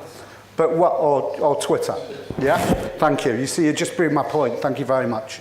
Right? But what starts small often ends up as an attack such as Christchurch or the attack on the synagogue and the murders in Pittsburgh. People don't suddenly wake up one day and become terrorists. They follow a slippery slope. And that's why this motion is very, very important. Because if we'd actually addressed what it says in there, a lot of it is quite simple. If you're a Muslim, it's quite simple, because this is what you suffer. And we should listen to Muslim people because they know what it's like to suffer Islamophobia. I'm proud of what Bury Council does. I'm proud of our hate crime awareness. I'm proud of our Be Safe talks around schools. I'm proud that we have tomorrow night the council's Holocaust Memorial event. But 1 minute, Councillor Gold. But one thing we have to do is, if we want to tackle prejudice and we want to tackle Islamophobia and anti-Semitism, we need to know what it is. It's no good talking about it if we don't define it. And what this motion does is, it defines and is a guide to what Islamophobia is. And it can be used by the officers, it can be used by us. And I have to say, if you can't, the idea of free speech, there's the old cliche, you know, we all believe in free speech, but it doesn't mean you can shout fire in a crowded theatre. Also, if you can't criticise a religion without being bigoted or racist, you need to think of your language. And hopefully, for anyone who doesn't feel that they can criticise a religion without being accused of being Islamophobic, come and see me after. I'll teach you how to do it. I welcome this motion. Councillor Gold, time, please. And I'd like to thank Councillor Rafiq for giving me the opportunity to second it, because over the last 3 or 4 years, please. he has given me great support on fighting anti-Semitism. Thank you. Are there any amendments? If not, Councillor Rafiq, it's your time to sum up before we take the vote. I have nothing further to add, Mr. Mayor. I just want to move the motion now. Thank you. Okay. So, are we ready to vote? All those... Sorry? Are all those in favour of the motion, please show. All those against? I will abstain. The motion is carried. Thank you. A second notice of motion concerning Ratcliffe Community Governance Review has been received from the Council assisting the Council summons. I call on Councillor Nick Jones to move the motion. Thank you, Mr. Mayor. I'm pleased to move this motion tonight, which my Conservative colleagues and I believe is a very important motion for the township of Radcliffe. We would like this council to undertake a community governance review within the township of Radcliffe. And it is important to note that this council has the power to conduct a community governance review for a specific area within the borough, and the government guidance states that it is good practice for councils to conduct community governance reviews every 10 to 15 years. With that in mind, a community governance review and subsequent establishment of a town council may promote community engagement, effective local government within the township of Radcliffe, and the provision for local services for local people of that township, which Bury Council may no longer be able to sustain due to resource pressures. The Local Government 2006 White Paper, Strong and Prosperous Communities, sets out the guidance for a community governance review. The White Paper is very clear that guidance must be short, clear and practical, and an open and inclusive approach to its preparation should be followed, involving a range of stakeholders who either have an interest or will be affected. The Conservative Group would like the Council tonight to approve this motion and undertake the Community Governance Review following the Boundary Commission review of our electoral boundaries. The review will allow the possibility to make the community within the township of Radcliffe. The government of the day in 2006 and 2007 was very clear that a review can help improve community empowerment at a local level, and the 2007 Act provisions were intended to improve the development and coordination of community groups and residents so that they can best use empowerment opportunities within their township. However, this administration has continually talked about devolution and having more power from central government. My previous statements allow that. By devolving powers from central government to local government in the 2007 Act, it is very much intended to simplify the decision-making process and make it more local. In our case, we would like a pilot to be in the township of Radcliffe. Tonight, this is a motion put forward by the Conservative Group for and on behalf of the residents of Radcliffe. A number of councillors within this chamber from differing political parties have openly expressed their desire for such a review to take place. Tonight, collectively, we can back this motion and deliver a review for the township of Radcliffe and ultimately listen to the residents of that township. I recall the leader of the council, Councillor Jones, saying in the summer of 2019, and I quote, "He is very happy to listen to the residents of Radcliffe in exploring ways that they can take back control to run their own town." The motion tonight instructs the council to do just this. Yet, I do question why such a review has not been brought forward by this administration. After all, these comments were made during the by-election of Radcliffe West, following the stepping down of his predecessor and former council leader. And obviously, in that by-election, the current administration were not successful. A leader of this council also said, "Local democracy is key to making communities thrive." I, along with my Conservative colleagues, fully agree with this sentiment and urge all members to back this motion tonight. Again, that was this very council leader. Tonight is the opportunity for the leader of the council to join the Conservative groups in backing this motion for the people of Radcliffe, the very town which over the years has been so loyal to your party. And of course, this town has had numerous leaders of the council represented. I am sure there will be debate around this motion. However, what we are proposing tonight is not radical in any means. It is something which is simply long overdue. Many authorities around the country have undertaken such reviews, including Manchester City Council here in Greater Manchester. The review we are proposing tonight will consider whether any changes should be made to the existing community governance arrangements within the township of Radcliffe. Ultimately, it is for the people of Radcliffe to decide, as well as the stakeholders who are impacted via an extensive consultation. For far too long, this administration has made promises to the township of Radcliffe and simply not followed through on these promises. On numerous occasions, the council has talked about devolving powers away from the town hall, but simply has done the opposite. In July, in this very chamber, I raised concerns about the leadership of this council, and on this particular matter, I, along with the very residents we were here to represent, have mixed messages from this council leader. The Radcliffe by-election saw Labour activists pounding the streets, asking the residents of Radcliffe to back their candidate. In doing so, the Labour Party will put forward a motion. And tonight, it is the Conservative group which is bringing this motion forward. The idea of a community governance review is not new to this town. The former Member of Parliament for Bury South, Ivan Lewis, has said on the record that this council administration has continually pushed back on the idea, dating back to as far back as 2010. Recently, the newly elected Christian Waitford, MP for Bury South, during that said election campaign, said that he believes it is a great idea, especially for the township of Radcliffe.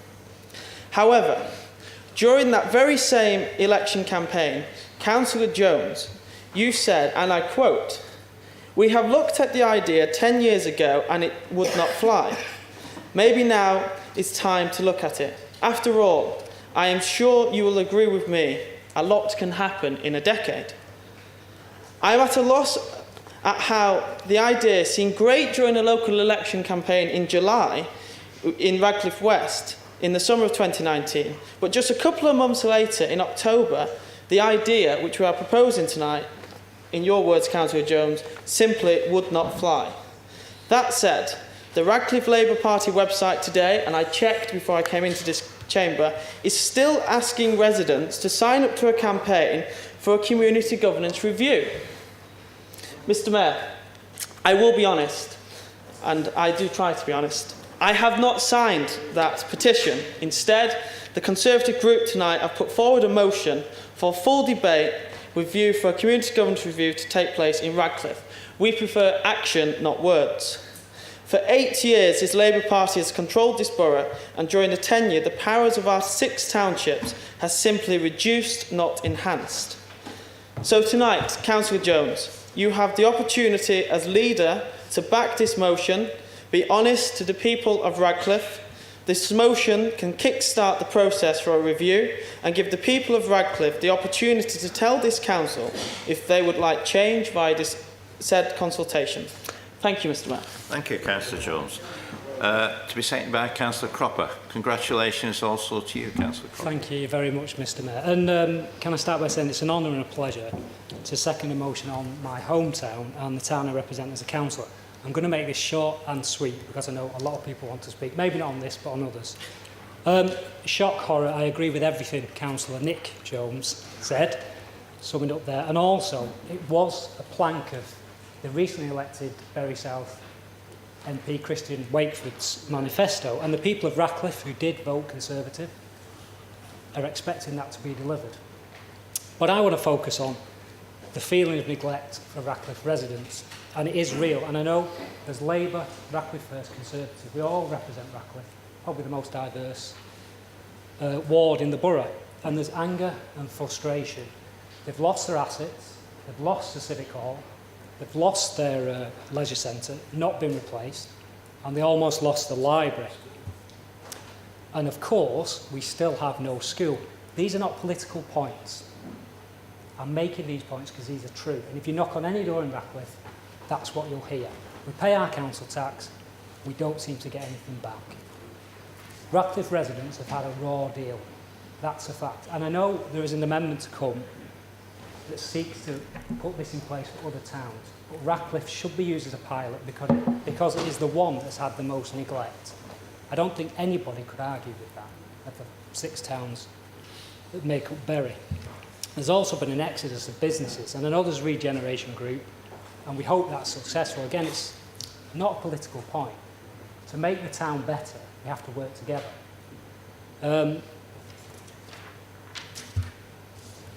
This is not about Radcliffe becoming independent. I'm not so sure Radcliffe residents want to go that far. What they want to feel, though, is that people here understand they're not very happy. And I think this CGR review, which is long overdue, it's 10 to 15 years is the average. I'm not sure if there's ever been one. So we're long overdue one, or at least a pilot one. It was promised by Labour in the Radcliffe West by-election, so there's no need to oppose it. As again, it's not trying to score a political point, it's trying to do something good for people that feel let down. And just to finish, it would send a strong message to Radcliffe residents if everybody was to support the motion as it is from the Conservatives tonight. And it will help people feel that we've listened, we've understood, we can do this for you. As I say, it's not taking Radcliffe out, this is not independence for Radcliffe, this is not, you know, anything like that. It's just the start of the process so that people understand we're listening to their concerns and we can try and help them help the town thrive, which would help the council. Thank you. Thank you, Councillor Cropper. Are there any comments? Councillor Dave Jones. Thank you, Mr. Mayor. just to respond to a couple of the points that my namesake has made. It's going to get very confusing, this. The motion as it stands will not be supported by the Labour group. And why are you acting so surprised? Because it's a poke in the eye for people who live in Prestwich, Sinister, Tottington, Ramsbottom. This borough is more than one town. The reason the review could not take place in Radcliffe after the by-election result was the arrival of the boundary commissioners. Their instruction / strong advice was that you conduct no review until we have done the boundary review, which will take place during the course of this year. Now, if you want to persist with this, you would be denying people in other parts of the borough their right to their own governance as well. That's why the Labour group will not be supporting it. It's unfair to the majority of the people of this borough. Thank you, Councillor Jones. We've got Councillor Mike Smith. Yeah, I was pleasantly surprised to see this motion this evening. And I think when we talk about fairness, coming from Radcliffe and living in Radcliffe for the last 50 years, I think we have had a fair share of unfairness. We are the forgotten town in the borough. That is the way people feel who live in Radcliffe. This will be seen as a snub to those people that live in Radcliffe. Both the largest groups in this council have expressed support for such a move in the very recent past. I'm pretty sure the people of Radcliffe would welcome this motion to be passed. I know most of the people I speak to rue what they see, what they perceive as a loss of a local voice. I mean, I, for one, will support this. I believe anybody who has the interest of Radcliffe in particular, but the borough as a whole, should support this motion for a pilot scheme that we have all, at some point, agreed to carry out. If we don't support this motion, it will be seen as a snub to the people of Radcliffe, and they will remember it, because I am sure that various members in this chamber will, at the appropriate time, remind them of that. Yes. So I'm saddened that you're saying that, Councillor Jones, I really am. But having lived in Radcliffe for such a long time, unfortunately, I am not entirely surprised. Thank you. Councillor Quinn. Regarding the mantra of Radcliffe gets nothing, I was with part of the delegation that went to London in February 18 that came back with £7 million for the Radcliffe flood defences. The North West Rivers Flood and Cold Committee gave £3 million. This council gave £2 million to make up the £12 million that made up the £46 million for the Radcliffe flood defences. Now, according to the Environment Agency, the cost-to-benefit ratio for Radcliffe and the investment that will attract is over 320 million, 7 to 1.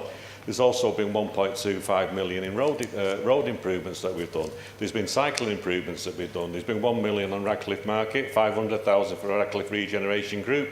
The ex-leader, Councillor Shorey, was implementing a vital part in getting a new bus station in the River of Lidl.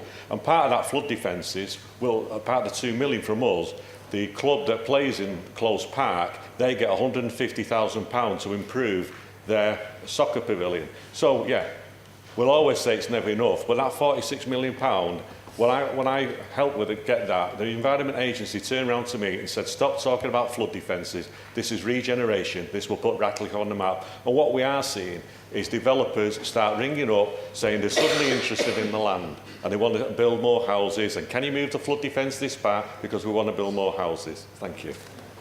Councillor Hurst. Thank you, Mr Mayor.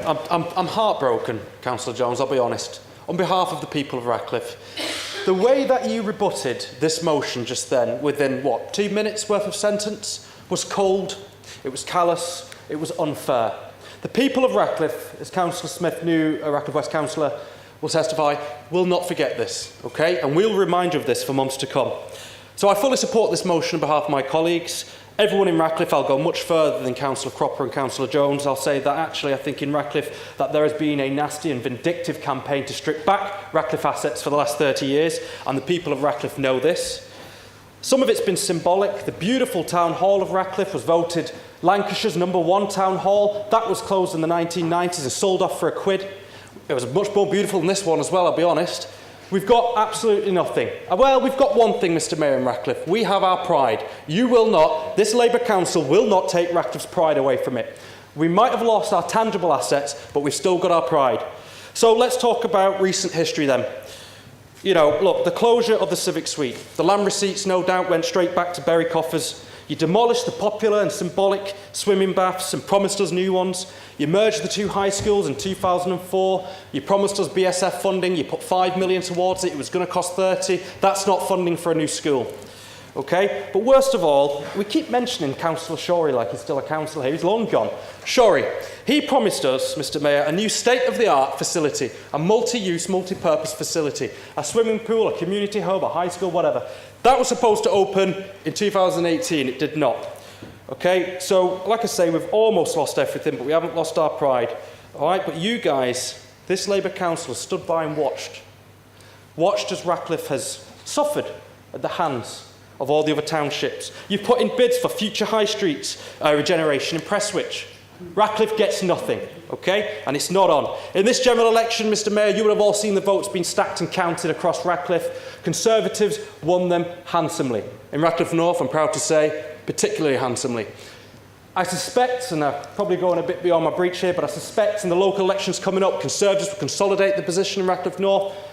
I have no doubt that the new interests, if we call them, the Ratcliffe independence movement, will take more seats off you, and that is why you are not supporting this motion, because you've given up on Ratcliffe, okay? And it's not on. Right. There are some things about Ratcliffe that we can't blame on this Labour Council. Globalisation, changing retail habits, okay? Deindustrialisation, okay? Fixing the economy. You've got money for Prestwich. How long have I got, Mr Mayor? But municipal resources, come on, Councillor Quinn. Councillor, 1 minute, please. Municipal resources can be diverted to support and back up a township that has undergone deindustrialisation like Ratcliffe has, and you haven't. You haven't, okay? It's not right. The Community Governance Review, Mr Mayor, will herald a new era in Ratcliffe's fortunes. A town council will be a step in the right direction. We need a vision. Councillor Jones has got a vision for this town. Christian Wakeford MP, and who's the other one? James Daly MP has got a vision for this town. Mr Mayor, Ratcliffe needs a new vision. The people of Ratcliffe need to determine their own fate. I'm going to go further and say that this Labour Council has destroyed Ratcliffe, and we're trying to do something about it. Thank you. Councillor O'Brien. Thank you, Mr Mayor. Apparently we can't take his pride, but we can take his memory, because he seems to have forgotten the last 10 years of austerity. £100 million taken, that's what's been taken, not pride, but £100 million taken from this council, its services, its investment, its communities, its people, its townships. And where was it hurt? Where was hurt most? Places like Ratcliffe. Why? Because they had more in the good times, and they've had far more taken in the bad times. Not by a Labour council, but by Tory and, for a time, Liberal Democrat austerity. Now, I'm not going to say that everything was perfect in Ratcliffe before austerity, but it was a damn sight better. Think of all the buildings that are now no longer part of Ratcliffe's landscape. It wasn't because we just decided we didn't like them and we wanted to get rid of them. It's because the money to keep them open, to keep the staff in there, was taken away from us by Labour councils, by a Labour government. No, by a Conservative party and a Conservative government, and that is exactly what you have to face up with. And that's why all this bluff and bluster about Labour this and Labour that is covering up their own shame for what they've been doing to places like Radcliffe. And not just Radcliffe, other parts of Bury, other parts of the country. And they have to face up to that. And they know they can't, and that's exactly why we get the distraction politics we've seen tonight. Nobody here, not least the Radcliffe councillors, would see one thing lost from Radcliffe if it wasn't taken away from us from austerity. That's the truth of it. Why on earth would a Labour stronghold like Radcliffe, why on earth would we want to risk that for no reason whatsoever, just because actually we want to do things elsewhere? And yes, we've seen the consequences of our tough decisions, dealing with the mess of austerity that's been placed on Bury Council's lap. And the truth of it is, I do think this is a good motion, but I don't think it should stop at Radcliffe. And I'm glad to see we've got an amendment coming. I'm not going to preempt it, Mr. Mayor, but I think the point about Radcliffe being in control of its own future, having more power, is absolutely right. But why not do it elsewhere? And that's what Councillor Jones is saying. Why say just give it to Radcliffe? Why not see localism thrive everywhere across our borough? So that's exactly what I think this Labour group wants to see. Yes, we want to see Radcliffe thrive and have more power, but why can't we replicate that elsewhere? But the biggest thing that will make a difference to Radcliffe, and we may just have missed the opportunity this time round, is a Labour government investing in our services, investing in our townships, giving councils like ours the ability to put strategic investment behind it. Not what we have, which is 10 years of austerity, followed by years of trying to hide the fact that they were behind the austerity to begin with. I'm fully aware of the results. Ask that you've kind of torn it down a little bit.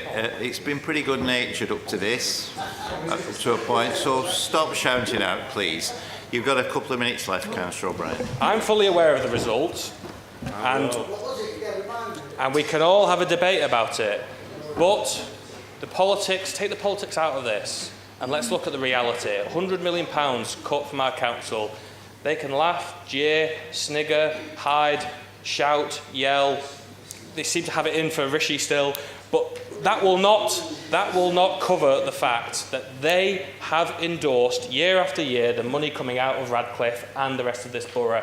That's their shame that they have to live up to. Now, I'd rather have their problem of trying to face that than our problem of trying to do the best by residents in Radcliffe and the rest of the borough whilst dealing with the issues that we do face in our budget. So, Mr. Mayor, I think we do support the people and the township of Radcliffe, but we don't have to do it necessarily at the expense of others. We should be covering and doing as much as possible, because it's only Labour that cares about the entire borough in this area, and that's exactly why we're still in power.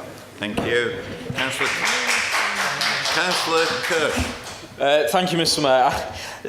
Regarding the broken record that is the argument of austerity every time we come to a discussion like this. And yes, I'm not saying there has not been any austerity, there have not been measures the government has put on the road to economic recovery, but the overwhelming sentiment that keeps coming out of these arguments is a feeling of powerlessness and the ability to spend no money whatsoever. If there is complete and utter powerlessness, and as you say, we need a Labour government, I think we need a Conservative council, because are you out of ideas? I can't fathom what this argument is.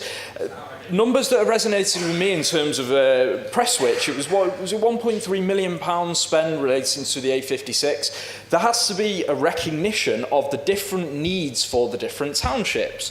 Now, we want to. You've alluded to doing a CGR across the borough. Be careful what you wish for, because as I was a well-known advocate for Brexit, I will advocate for Wexit.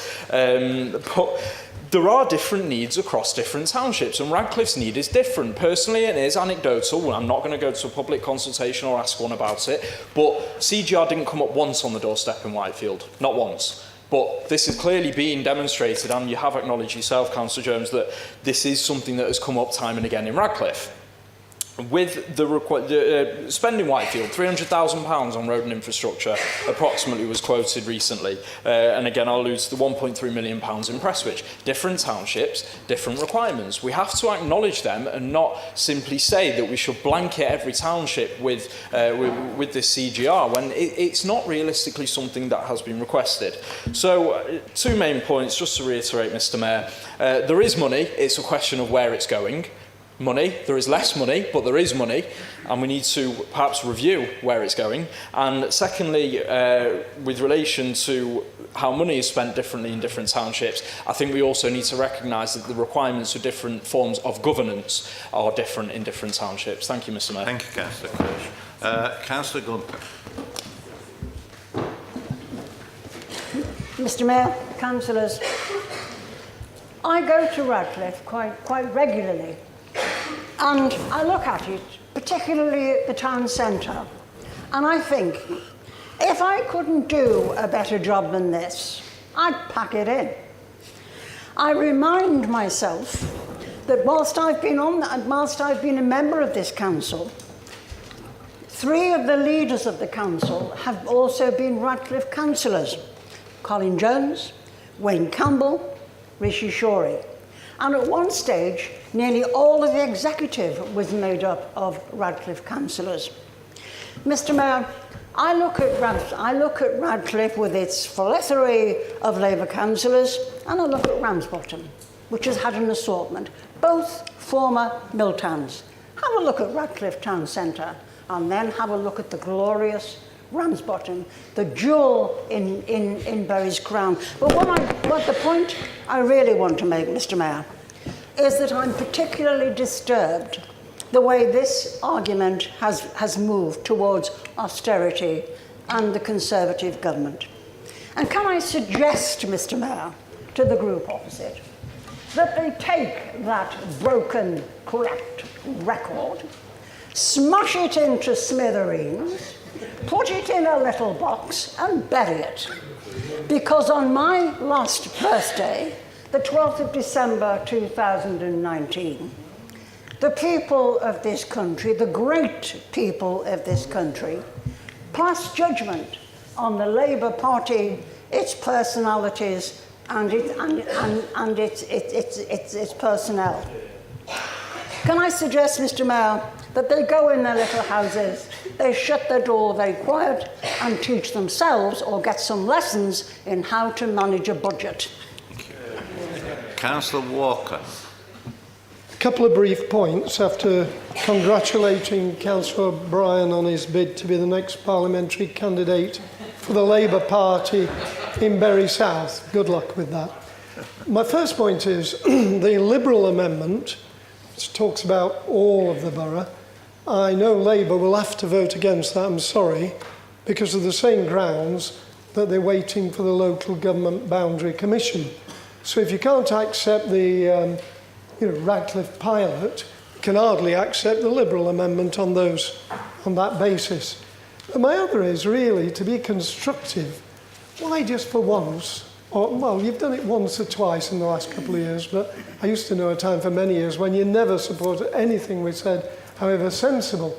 But just for a rare occasion, agree to this in principle as a pilot, but enact it after the Local Government Boundary Commission. You don't have to oppose it. You can't really use that. I know that's going to happen. It's going to be finished in a couple of years. The council's working hard on this, and it'll be done in a couple of years. Even going out for a consultation on Radcliffe having its own parish council or town council with its own mayor and what's left of the town hall. I got that part retained with Councillor Colleran. They left the frontage. The rest became a hostel. But you could actually put off the enactment, because we won't get it done, this consultation and doing everything, drawing the ward boundaries, having elections for Radcliffe Town Council, I would think for 2 years anyway. It's not going to happen overnight. So you could agree this in principle. I hope you will. Thank you. You've spoken once, Councillor Smith. Are there any amendments? Councillor Pixton. Thank you, Mr. Mayor. Mr. Mayor, I'm very happy to move an amendment that I think was circulated before the meeting on behalf of the Liberal Democrat Group. Firstly, I'd like to thank the Conservative Group for bringing this motion on this important issue. And certainly you have our 100% support on the aspiration that Radcliffe should have appropriate community governance and local democratic future that it needs and wants. So 100% support on that. What this amendment does is extends that idea to the rest of the borough. I absolutely respect that Radcliffe has its own particular character, its history, its successes, and also its problems, but so does Ramsbottom, and they're different. So does Prestwich, and they're different again, and so does the Bury proper, the former county borough of Bury, have its own aspirations, a history, challenges and successes.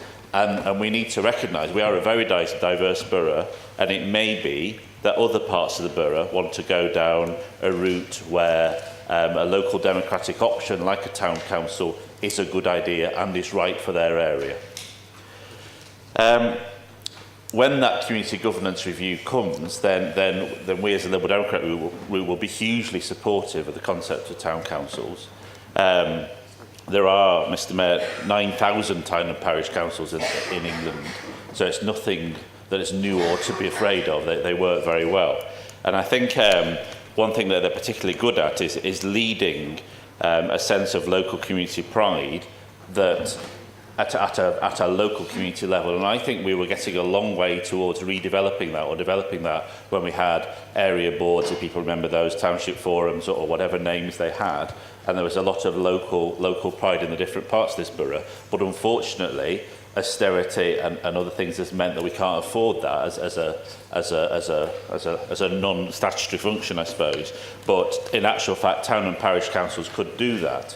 So if we went only, I don't know how far it is, but 10, 20 miles up the road to Hebden Bridge, which is in a metropolitan borough about the same size as Bury, they have an extremely successful town council. I just looked at their website earlier on. They have a budget of £334,000 at that town council, and £80,000 of that is spent on community grants. And Hebden Bridge is significant. I think it's smaller than White, actually in terms of population. So in actual fact, we could do much more, could we not? So I think there's an enormous thing we could learn from town councils, and in particular in this era of austerity, what many places have done is some things that principal authorities like Bury can't afford to do, like run the play areas, run the former town hall, and in fact Hebden Bridge Town Hall was closed by Calderdale and reopened by Hebden Bridge Town Council. Some of the things that principal authorities can't afford to do, town councils are doing really well and are restoring pride to their local communities. So I think if different parts of Bury want to do that, and it might be Radcliffe, it might be Prestwich, it might be Tottington, it might be even smaller areas, it might be Ainsworth, it might be Simister, we don't know. They should have that right to say that's how we want to govern ourselves. So, Mr. Mayor, very supportive of this idea, but we are also supportive that everybody in Bury should have the opportunity of this review. Thank you, Mr. Mayor. Thank you. To be seconded by? Thank you, Mr. Mayor. I'll second the amendment formally and reserve my right to speak. Thank you. Okay. Yeah, Councillor Kirsch. Thank you, Mr. Mayor. With relation respect to the amendment, I think I'll just reiterate myself and the Conservative group's view. Well, first of all, of course, congratulations, Councillor Pickstone, relating to May. Obviously, a storming result in May might cause a reconsideration as things could be tight for the Liberal Democrats in taking majority, so we'll see. But with relation to the amendment, I think we've got to consider several factors here. The first one would be cost. It's not going to be zero cost to implement this, to work out how it's going to intertwine with Bury Council as a whole. One will mean that we can at least have an understanding of how it would work in practicality, not just in theory, before we go and implement it, or at least try to implement it, or review implementing it across the entire borough. So let's recognise where the most need is for a CGR. recognise the costs that will be involved in setting it up and not go the whole hog to do it in all 6 townships. And let's be a little more agile, run it as a pilot scheme. See how it works out, see how it does interact with Bury Council and of course with the GMCA, as Radcliffe will have questions of its own relating to the GMSF and other matters in the coming years. And then, only then, once we've established how it works for Radcliffe, look at expanding it across other townships as well. So the amendment I don't think is suitable at this time. But not wholly opposed to the idea in good time once we've established how things will work as far as Radcliffe's concerned. Thank you, Mr Mayor. Thank you. Councillor Mason. Mr Mayor, I disagree with this amendment on the basis that this motion is for Radcliffe to be a pilot for the CGR. Diluting this motion will, in my opinion, take the focus off a quality pilot scheme. So, Mr Mayor, Radcliffe First won't be backing this amendment. Councillor Hurst. Thank you, Mr Mayor. I just want to put on record again, slightly disappointed in the Liberal Democrat amendment. I do understand the principles behind it. Totally agree with Radcliffe First. Councillors here. Please, I urge the Liberal Democrats on this occasion to withdraw it, not to dilute the nature of this motion. It's a powerful motion. It sends a very clear message that this council cares about Radcliffe. At the moment, this will be lost in dilution. So, obviously, I think my Conservative colleagues would agree that we're not going to support the amendment. Thank you. Councillor Cathcart. I'd just like to point out I've long been a supporter of community governance review. Indeed, upon first being elected, one of the first things that I did in the Labour branch was to present a paper around local governance review and township councils. That said, I am a little bit perplexed as to why the Radcliffe First group would not support the amendment of the motion, because essentially what we want to do is be offering an equal opportunity to all residents within the borough. I would challenge anybody on grounds of my commitment to our town in Radcliffe in terms of the work that I do.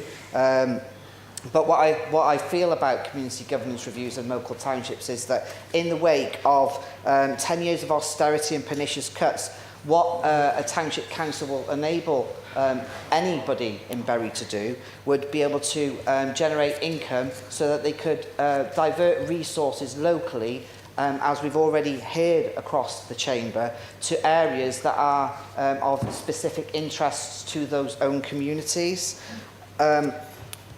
So Councillor Jones stated support for the governance review, and it was an election pledge. The people of Radcliffe voted against that when that was a Labour campaign. But my question is why should we just have Radcliffe on its own? We're the party of the many and not the few, and we should incorporate the rest of the towns. Thanks.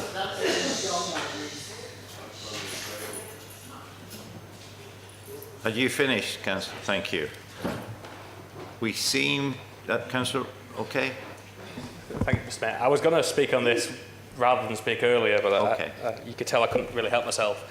I do think that this is a worthwhile amendment because very much in the spirit of localism, you're not going to have a one-size-fits-all approach even with doing a community governance review across the borough.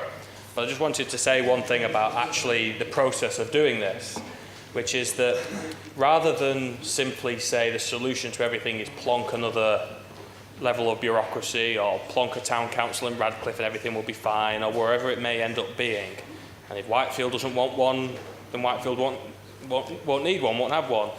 The point is that you need to use this as an opportunity to actually engage with the residents in a different way. We know that a borough council, wherever it is not capable of doing what it was able to do 10 years ago. That's left gaps, it's left changes, people take on more, people do less, some things don't happen at all. So this is actually a really good opportunity across the whole borough as part of the Bury 2030 strategy to respond to some of the issues that we know a borough council is no longer able to respond to. So that might be around issues of loneliness, which we're going to discuss later. It might be around increasing health in places that have the poorest health outcomes. It might be improving educational outcome in areas where that's not strongest. It might be tackling housing or in-work poverty issues. those issues exist in Radcliffe but also outside of Radcliffe. And if we believe in local democracy and devolving power as low as possible and only as high as necessary, then actually this is a great opportunity to not just address the benefits of a town council everywhere, but to actually complement some of the stuff we're trying to do as a borough council as well. And I think actually you can achieve what's right for Radcliffe at the same time as achieving what's right across the whole borough. So I think as a Labour group, and I would encourage people to have a change of heart and support this amendment because it's the right thing to do for our borough as well as the individual parts of it as well. Thank you. Councillor Walker, you've spoken. Not on this amendment. No, true. I apologise. It's a very quick intervention. It's been a long day, sorry. It's a very quick intervention, I assure you. But Councillor Jones, I listened, said you just couldn't do a review of town councils and so on until you'd had the Local Government Boundary Commission. Yet, it seems you're now going to agree to reviewing all the towns before the Local Government Boundary Commission. Point of order. Yeah, point of order. What is Point it? of order. Seems a contradiction. Just a minute. Both your motion and the amendment says following the electoral review boundary commission. The reason why you can't do it during the, because you'd have to consult on boundaries that you don't know actually exist yet. So you have the boundary commission and the review, and once that is complete, following that, and that's already in the wording, you would implement community governance reviews on those potential new boundaries. It's not that complicated. Said he couldn't vote for it until we'd had the Local Government Boundary Commission. Okay. Councillor Powell, you reserve your right. Now would be the time to speak if you wish to. No, thank you, Mr. Mayor. I'll second the amendment. Thank you. I have a feeling we're ready to begin voting. So, Councillor Pickstone, it would be for you. Nothing. So, Point of order, Mr. Mayor. Just to clear up some confusion here. Am I right in saying then that the original motion is invalidated entirely, or can that still stand as a valid motion? I'm confused just because the leader's comments relating to the review that our motion is invalid, but the amendment is not. Perhaps I could help your confusion. What will happen now is, if people don't want to listen, fine, talk among yourselves. I'm not sure I made myself clear there, Mr. Mayor. Yeah. We were told one of the main argument against the motion that the Conservative group put forward is that we actually cannot process those actions whatsoever because of the boundary review. Am I right in saying that the outcomes of the amendment could be actioned, but not the outcomes of the Conservative motion? And if not, why? But, Councillor Kirsch... So to clarify, the comment relating to the review is irrelevant. Across the chamber, both are valid. We're now going to take a vote. And we're now going to vote on the amendment. So the last word goes to Councillor Nick Jones. After that, we vote on the amendment and see where that goes. Councillor Nick Jones. Thank you, Mr. Mayor. I'm quite surprised, and Councillor Jones, I know you're smiling, but you promised the people of Radcliffe in July that you would give them a community governance review. Yes, they rejected your party in a local election, but as Councillor O'Brien reminded people in this chamber, we're the ones in control. So all we have done is brought forward a good policy. The fact you're going to reject it and reject the people of Radcliffe is beyond me. I mean, it's not difficult, Mr. Mayor, that you just simply have lost faith in Radcliffe, following on from what Councillor Hurst have said. Before I was a councillor, which was only 2 years ago, there was two Conservatives in Whitefield, one Conservative in Prestwich, but Radcliffe had 9 Labour councillors. Within 2 years, the electorate of Radcliffe has told you time and time again they don't want you. You're now down to 5. The general election, as it's been referenced as well tonight, the results were clear. The people of Radcliffe rejected the Labour Party. They voted Conservative, which is why we now have a Conservative MP in the township of Radcliffe. So I would like to thank all the councillors who've taken part in this debate tonight, which we believe is an important issue. But again, as people have said, this amendment waters down this motion. We believe as a Conservative group, and the Radcliffe First Party has said as well, that we agree with a community governance review which could take place across various parts of this borough. But why cannot Radcliffe be a pilot? Because you've lost faith in them. The electorate in Radcliffe don't want you, Councillor Jones. And as Councillor O'Brien is laughing, when May comes, you will suffer, Councillor O'Brien. The electorate... No, there's no threat to... The electorate in Prestwich are rejecting the Labour Party, and the electorate in Radcliffe are rejecting the Labour Party. We're starting again, shouting across the chamber. Please don't do it. Councillor Jones should be heard in silence, please. Thank you, Mr. Mayor. So, for once, I genuinely thought the current administration would not grandstand. They'd put Radcliffe first and allow a community governance review to take place. I'd actually wrote a response, and as Councillor Jones was speaking, I had to cross half of it out because I thought you'd put the people of Radcliffe and say, yes, let's go ahead with a pilot. But you've proved you just don't care. We need to remember that a community governance review was an election pledge by your party. The very administration that run this council, and the July by-election in 2019, you have said that you would do this. And Councillor Cathcart, I know you had spoken earlier, but I mean, on all the election literature, it said that you were speaking to council officers about this very review. So the fact that you're now saying it can't go ahead, is this just again electoral lies? Because the people of Radcliffe were told that conversations were taking place, and a motion would come to council. So we've done that for you, but obviously that isn't good enough. As I've said earlier, both the former Member of Parliament Ivan Lewis and the current Member of Parliament Christian Wakeford have both supported such a move. To summarise, a review of Radcliffe would allow the council to put place new arrangements which we know the electorate so desperately want. Make changes to the current community systems and structures. For example, as Councillor Walker referenced earlier, the possible creation of a town council.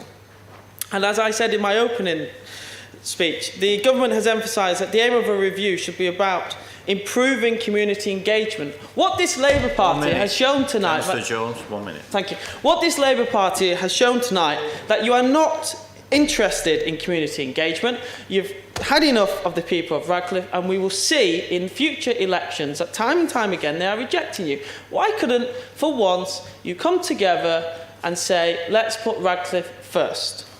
So I'm afraid, Mr. Mayor and councillors, the Conservative group will not be supporting the borough-wide approach, because we believe that Radcliffe should have a priority, as it has been promised time and time again. The Conservative Party are here and we are ready to represent Radcliffe. It's a shame that the current administration have no interest. Thank you, Mr. Mayor. Thank you, Councillor Jones. So, to be clear, we are now voting on the amendment as moved by Councillor Pixton. All those in favour of the amendment, please show.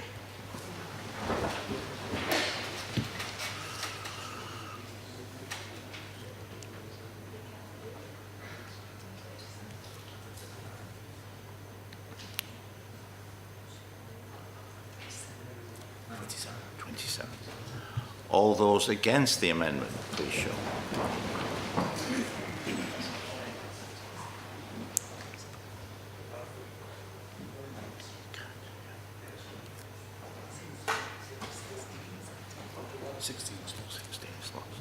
Thank you, everyone. The amendment is carried. No, carried. Yeah, it is carried. The amendment is carried. So it now becomes a substantive motion. I'm going to ask you all to vote again, please. I know it seems tedious, but that has to be it. All those in favour of the now substantive motion as moved by Councillor Jones but amended by Councillor Pixton, please show. So you're voting on the amended substantive motion. I'm guessing the figure is the same. Yeah. All those against the substantive motion.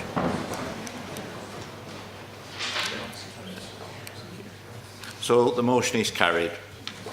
The amended motion is carried. Thank you. A notice of motion tackling loneliness and isolation has been received from those councillors listed in the summons. The details of the motion are set out in the summons. I call on Councillor Powell to move the motion. Councillor Powell. Thank you very much, Mr. Mayor. The Liberal Democrat Group's motion this evening seeks to address and also highlight the growing trend of loneliness and isolation felt amongst many individuals in our various communities. Loneliness and isolation are two issues which I'm sure all of us here as human beings would hope to never have to experience. But unfortunately, it is the day-to-day reality for many people living within our borough. We believe that these are two important issues of public health, as they can have significant consequences and impacts on people's lives. Several research studies have concluded that being lonely can have adverse effects on a person's physical and mental well-being and health, with high rates of depression, heart disease and high blood pressure amongst those symptoms being associated with loneliness, long-term loneliness. To give you a bit of an idea and a bit of context as to how kind of far-reaching these issues are, it is estimated that 1 in 10 people over the age of 65 are likely to be classed as either isolated or severely lonely. And additionally, recent research which was conducted by Age UK has estimated that the number of over 50s experiencing loneliness is set to reach 2 million by 2025, which would represent around a 49% increase over the last 10-year period. However, I also think it's really important to note that loneliness and isolation are not issues which exclusively affect a certain age range or a certain area of society. They affect a wide range of people, regardless of age or background. And to that point, research conducted by the group Campaign to End Loneliness has found that an increasing number of young people are being found to suffer from loneliness and isolation. And in fact, the 16 to 24 age group are actually the most likely age group to report feeling lonely or isolated. So loneliness and isolation are obviously very personal issues which can have grave consequences and deep impacts on the lives of a variety of different people and members of our society and communities. We believe that this council and its members has an important responsibility to support those currently affected or also likely to be affected by feelings of loneliness and isolation. And although the council is doing some good work in this area, we believe that through this motion it's really important to highlight the issue further and worth highlighting some possible steps which could be taken to take the progress even further. So we are calling for a set of actions to try and tackle these issues head on and maintain the progress that's being made.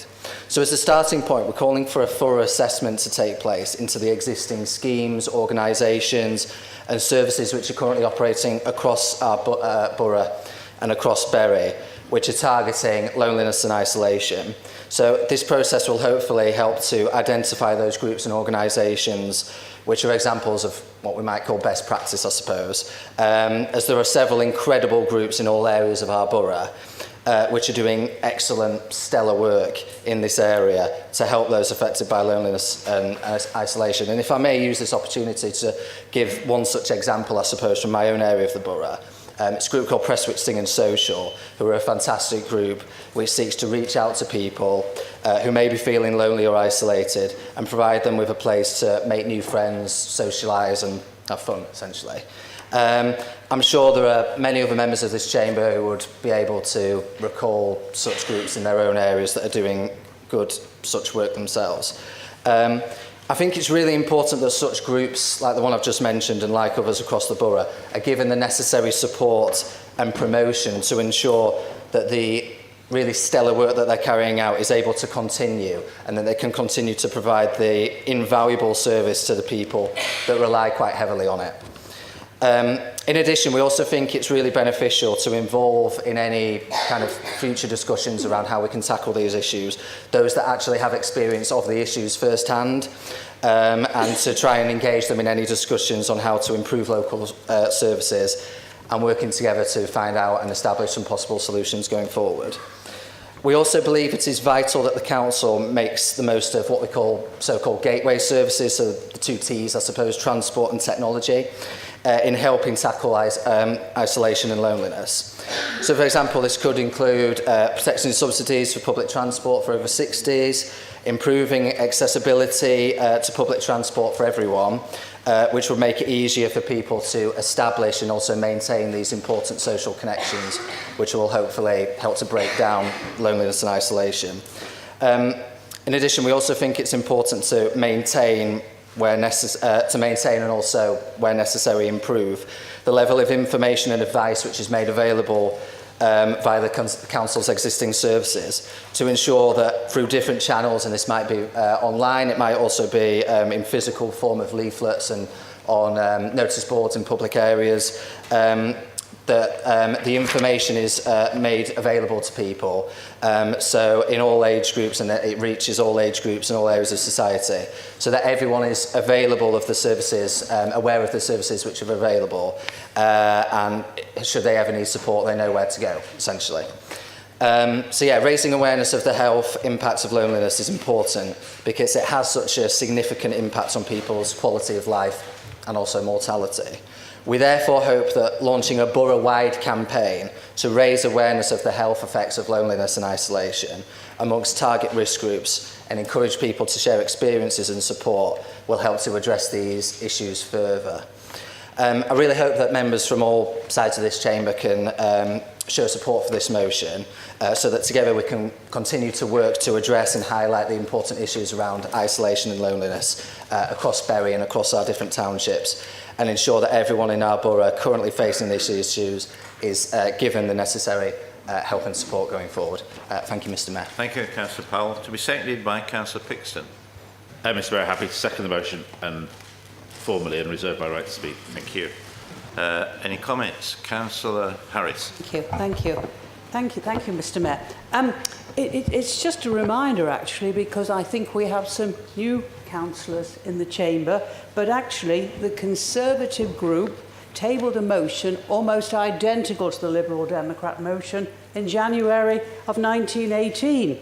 I know this because I personally moved... Sorry, forgive me. A slip of the tongue. Can I stop? I have to say, I've just come back this afternoon from seeing a brilliant film called 1917, which is probably still on my mind. Please bear with me. Right, January 2018. It was almost identical. I think there were some new members who weren't at the time. And as I say, I actually tabled it. It was actually seconded by Councillor Hussain, and yes, Councillor Walker, it was actually passed unanimously. No amendments and no abstentions. I mean, basically, just to go back, the Conservative motion centred around the Commission on Loneliness, which came about by from the late Jo Cox's idea. It was her vision. I don't know whether you know that. Her desire was for a commission to be cross-party. So in memory of the late Jo Cox, MPs launched a Commission on Loneliness in January 2017 with the aim of raising public awareness of loneliness as a problem. So therefore, the Conservative group will be supporting the Liberal Democrat motion. It does actually cross political divide. It's above party politics. It affects all ages, social groups, income brackets and gender.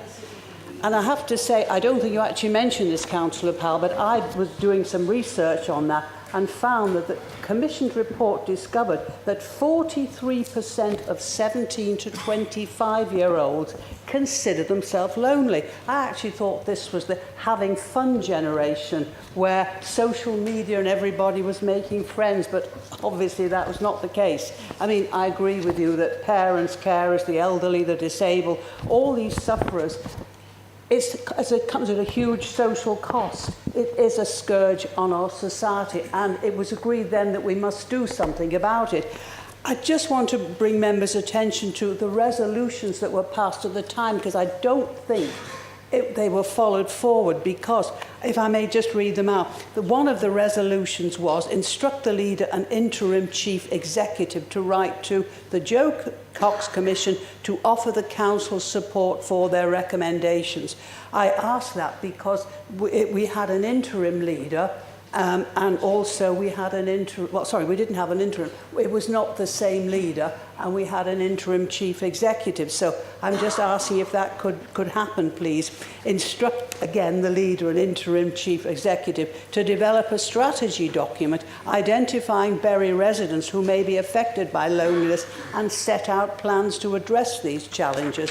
The third point was to request councillors and officers to work with voluntary groups, businesses and government to reduce loneliness in communities in Bury. And the fourth resolution was to ask councillors and officers to start a conversation and make time to do something to make someone feel less lonely. So I would ask the chief executive and the leader, please, to look into this just to see whether the resolutions have been enacted, or if not, would they do so, please.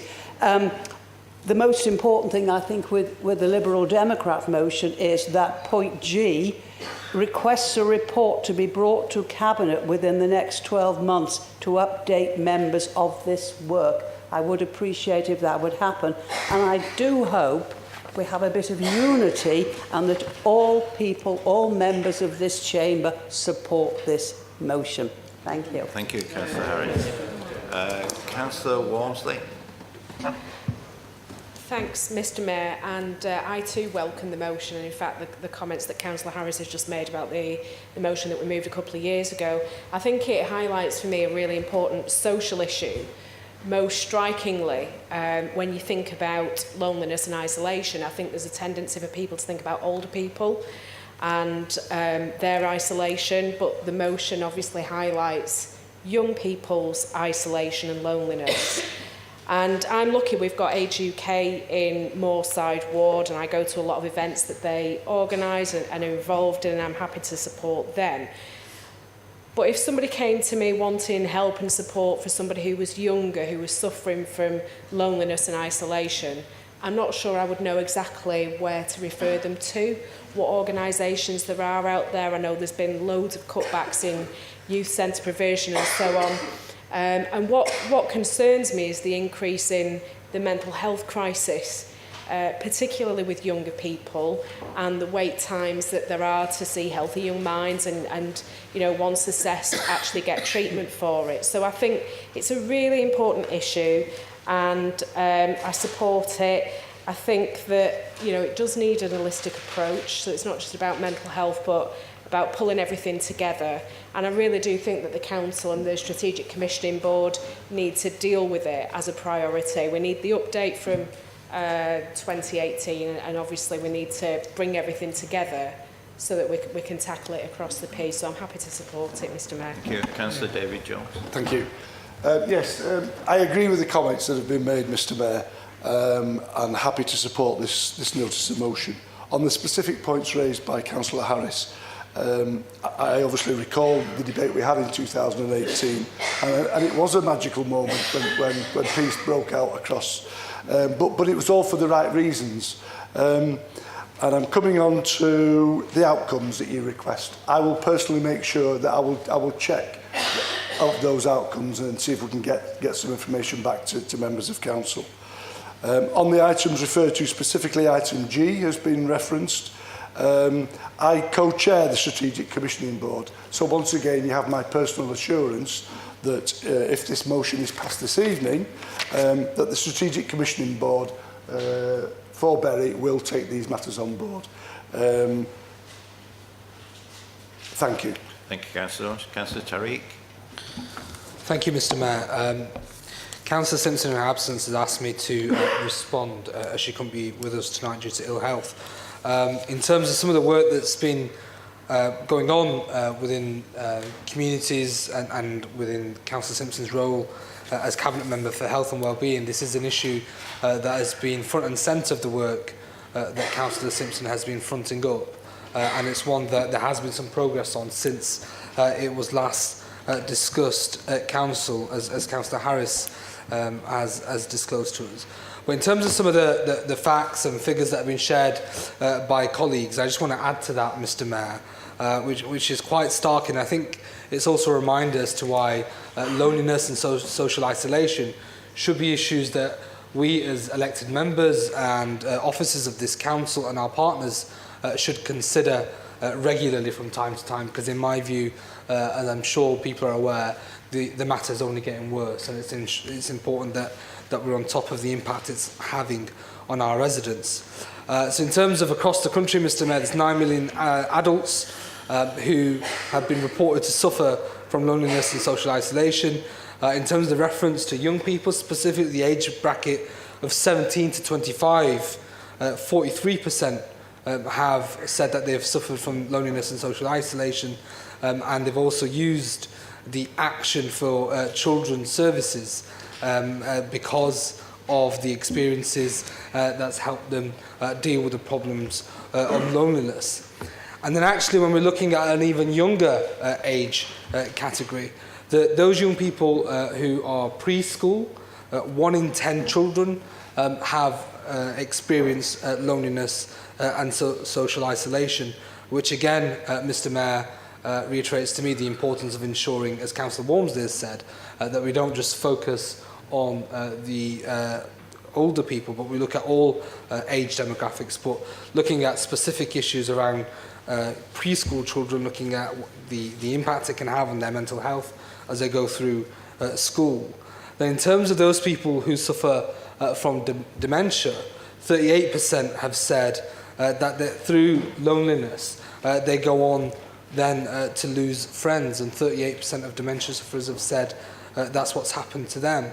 So in terms of what do we need to do in Bury and what's going on, at this moment in time, Mr Mayor, we are refreshing and updating the action plan around loneliness. We're also updating the loneliness strategy to reflect the feedback from workshops and engagements that have taken place since, Mr Mayor, this was last discussed in the council chamber.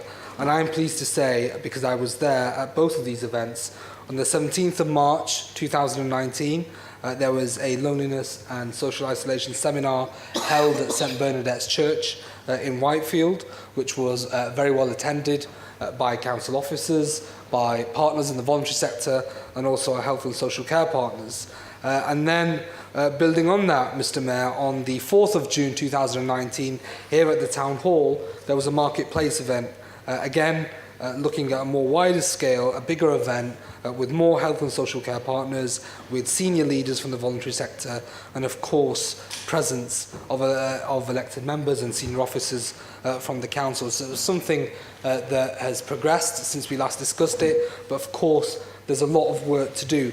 Picking on some of the points that people have said in terms of support groups, etc. There has been a mapping exercise that's been done within the borough, and there is a list of groups available where people can go for support. And I'll feed it back to Councillor Simpson to see if we can publicise and share that list, so it'll be helpful to elected members. There's also been mapping done of the current services that there are for people who suffer from loneliness, and there have been some significant potential gaps that have been acknowledged, and that's something I'm sure that will be addressed with time. And of course, Mr Mayor, when there is Volunteers Week, which takes place every year, loneliness and social isolation is a key part of that. And just to conclude, we're building on this in terms of some of the community engagement work around public sector reform, but also through the Voluntary Community and Faith Alliance, there is now a social prescribing team with a team manager and social prescribing link workers who are working with the voluntary sector and our health and social care partners and local authority officers to ensure that we're reaching those vulnerable people who may feel that they are lonely and socially isolated. So lots going on, Mr Mayor, but a lot more to do. Thank you. I've got a small list. I'm going to allow those 3 people, and then I'm going to go to the vote because it seems some unanimity. Councillor Gunther. Mr Mayor, this notice of motion has an awful lot to commend it, and personally I would support it. Certainly loneliness is dreadful, really, and can have wide-ranging side effects. But I'm a member of several community groups, all of whom reach out to people who are allegedly alone and so on. It isn't always easy. Some people are very reluctant and very shy to get involved. Just how we overcome that, I don't know. The motion is saying to conduct an assessment into existing schemes and services targeting loneliness and isolation across the borough. Yeah, that's fine. Also improving information and advice. Yeah, that's fine. But there is already a lot of advice available to not all that much effect. Just how we overcome that, I don't know. When I moved to Bury with my husband over 30 years ago, I didn't know anybody, not a soul. And fortunately, my husband saw a notice in Somersea Post Office at the time, advertising Tottington Discussion Group. He told me about it, and I went.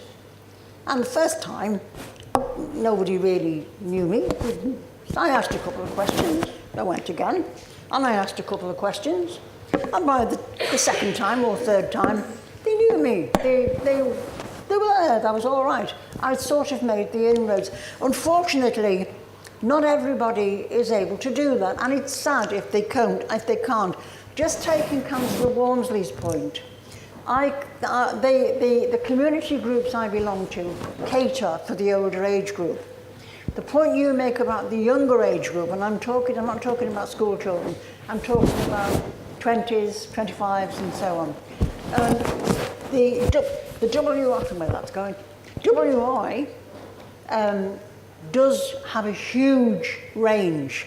They have young groups, middle-aged groups, elderly groups, mixed groups. So that is something perhaps you could think about. They are good. I mean, I'm in the WI. Yes, this motion has a lot to commend it, but the situation isn't easy to get to those people.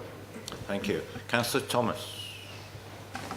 Thank you, Mr. Mayor. I think this motion has absolutely got to be supported. I'm just going to really just give a shout out to a couple of groups in Ramsbottom. Whilst we've been talking tonight about devolving governance and devolving funding, I'm just going to say how well it's worked for Ramsbottom with pitch funding and capital funding. We have a couple of groups there called Ramsbottom Runners, who are now, I believe, have over 400 members. And we have another group called Rammy Men, who are doing fantastic stuff in Ramsbottom, specifically about loneliness.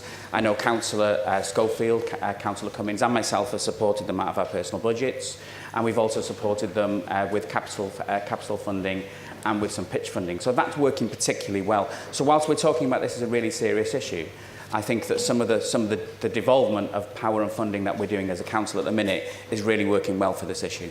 Thank you very much. Thank you. Councillor Caserta. Very briefly, Mr. Mayor, actually, Councillor Thomas took some of my glory out there, because there's certainly consensus. Slightly worrying is the fact that Council had to bring in the fact that in 2018 we'd had this motion and very little has moved on. I know we've got voluntary groups, I know we've got events.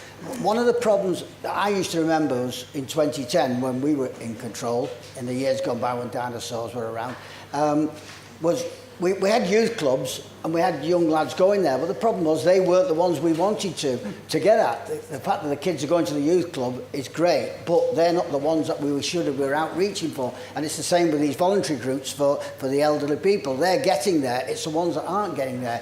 And as Councillor Thomas said, we've got something in our hands. We don't need to sit here with platitudes. We've got the pitch fund. We could designate that we only accept this March is it April, when we get the next round of pitch funds, that these are aligned to applications that are that way inclined, that affect loneliness and look after the elderly group. I've just had an application, and we've all got money within our own budgets as well that we've been given that a lot of us haven't spent.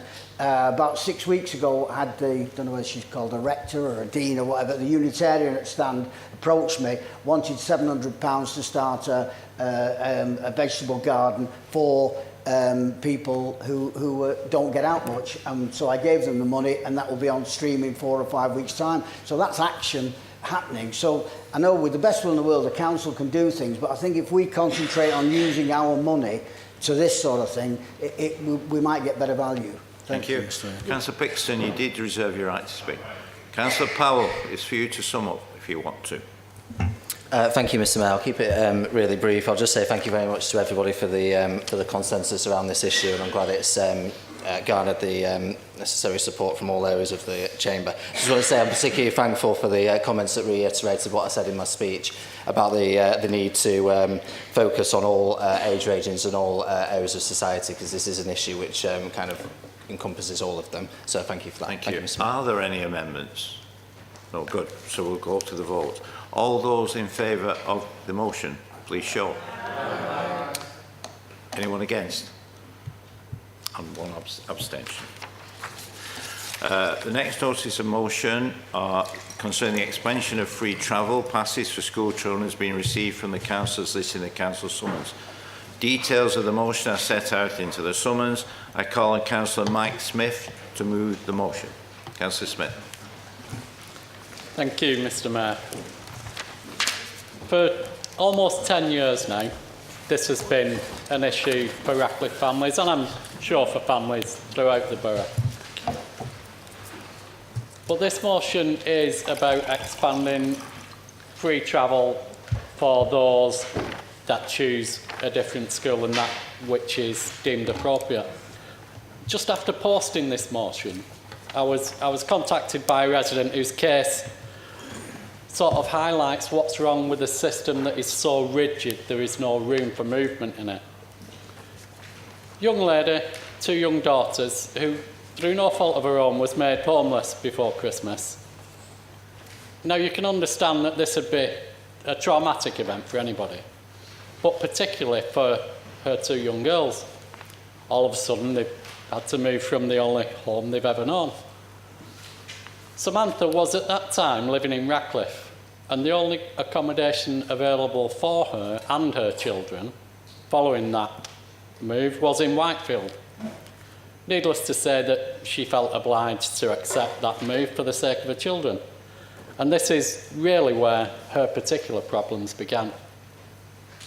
The children initially attended St Andrew's School in Ratcliffe, where they were well supported, and the eldest child was receiving help from the school nursing team for anxiety. Once the family had moved, they were then offered a place at Butterstyle Primary School in Prestwich, as this was deemed the nearest school most appropriate for them. Now, Samantha explained that the trauma the children had been through and the anxiety suffered by the eldest child, and she was pleading for some form of stability to be maintained for the sake of the children, for the sake of their mental well-being. But all this was to no avail. If the children uprooted to Butterstyle Primary School, which was a distance of 2.445 miles, they'd be eligible for a school travel pass, a free travel pass. However, if Samantha chose to keep her children in the settled environment of St Andrews, a distance of 3.257 miles, then there would be no assistance offered to her. The council response was, and I'm quoting this, "There is no provision within the policy to consider schools that are further from your home than the nearest appropriate school."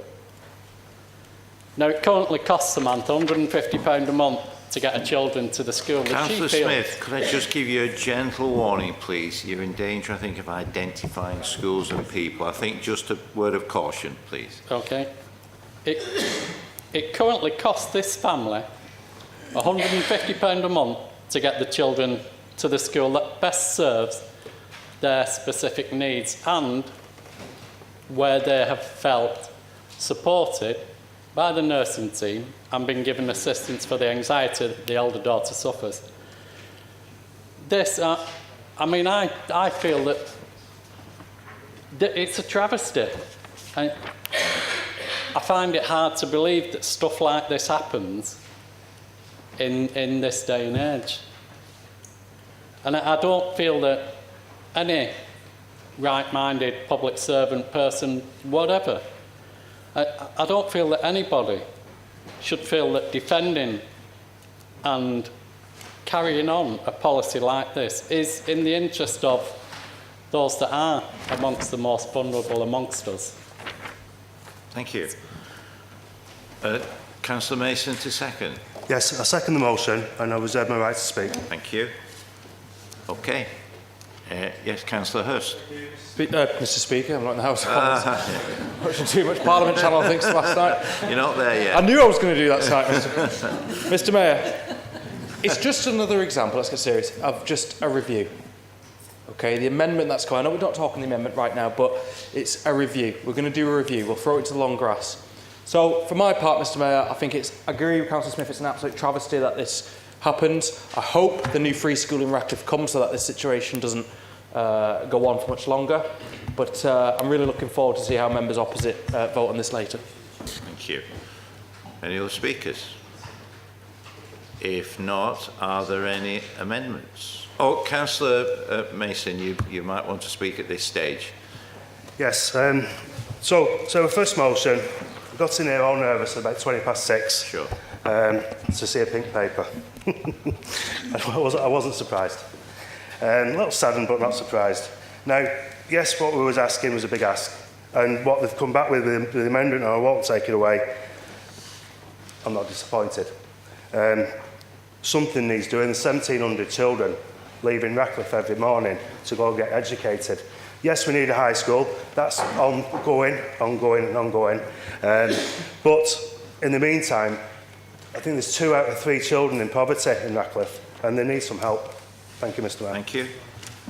If there are no more speakers, are there any?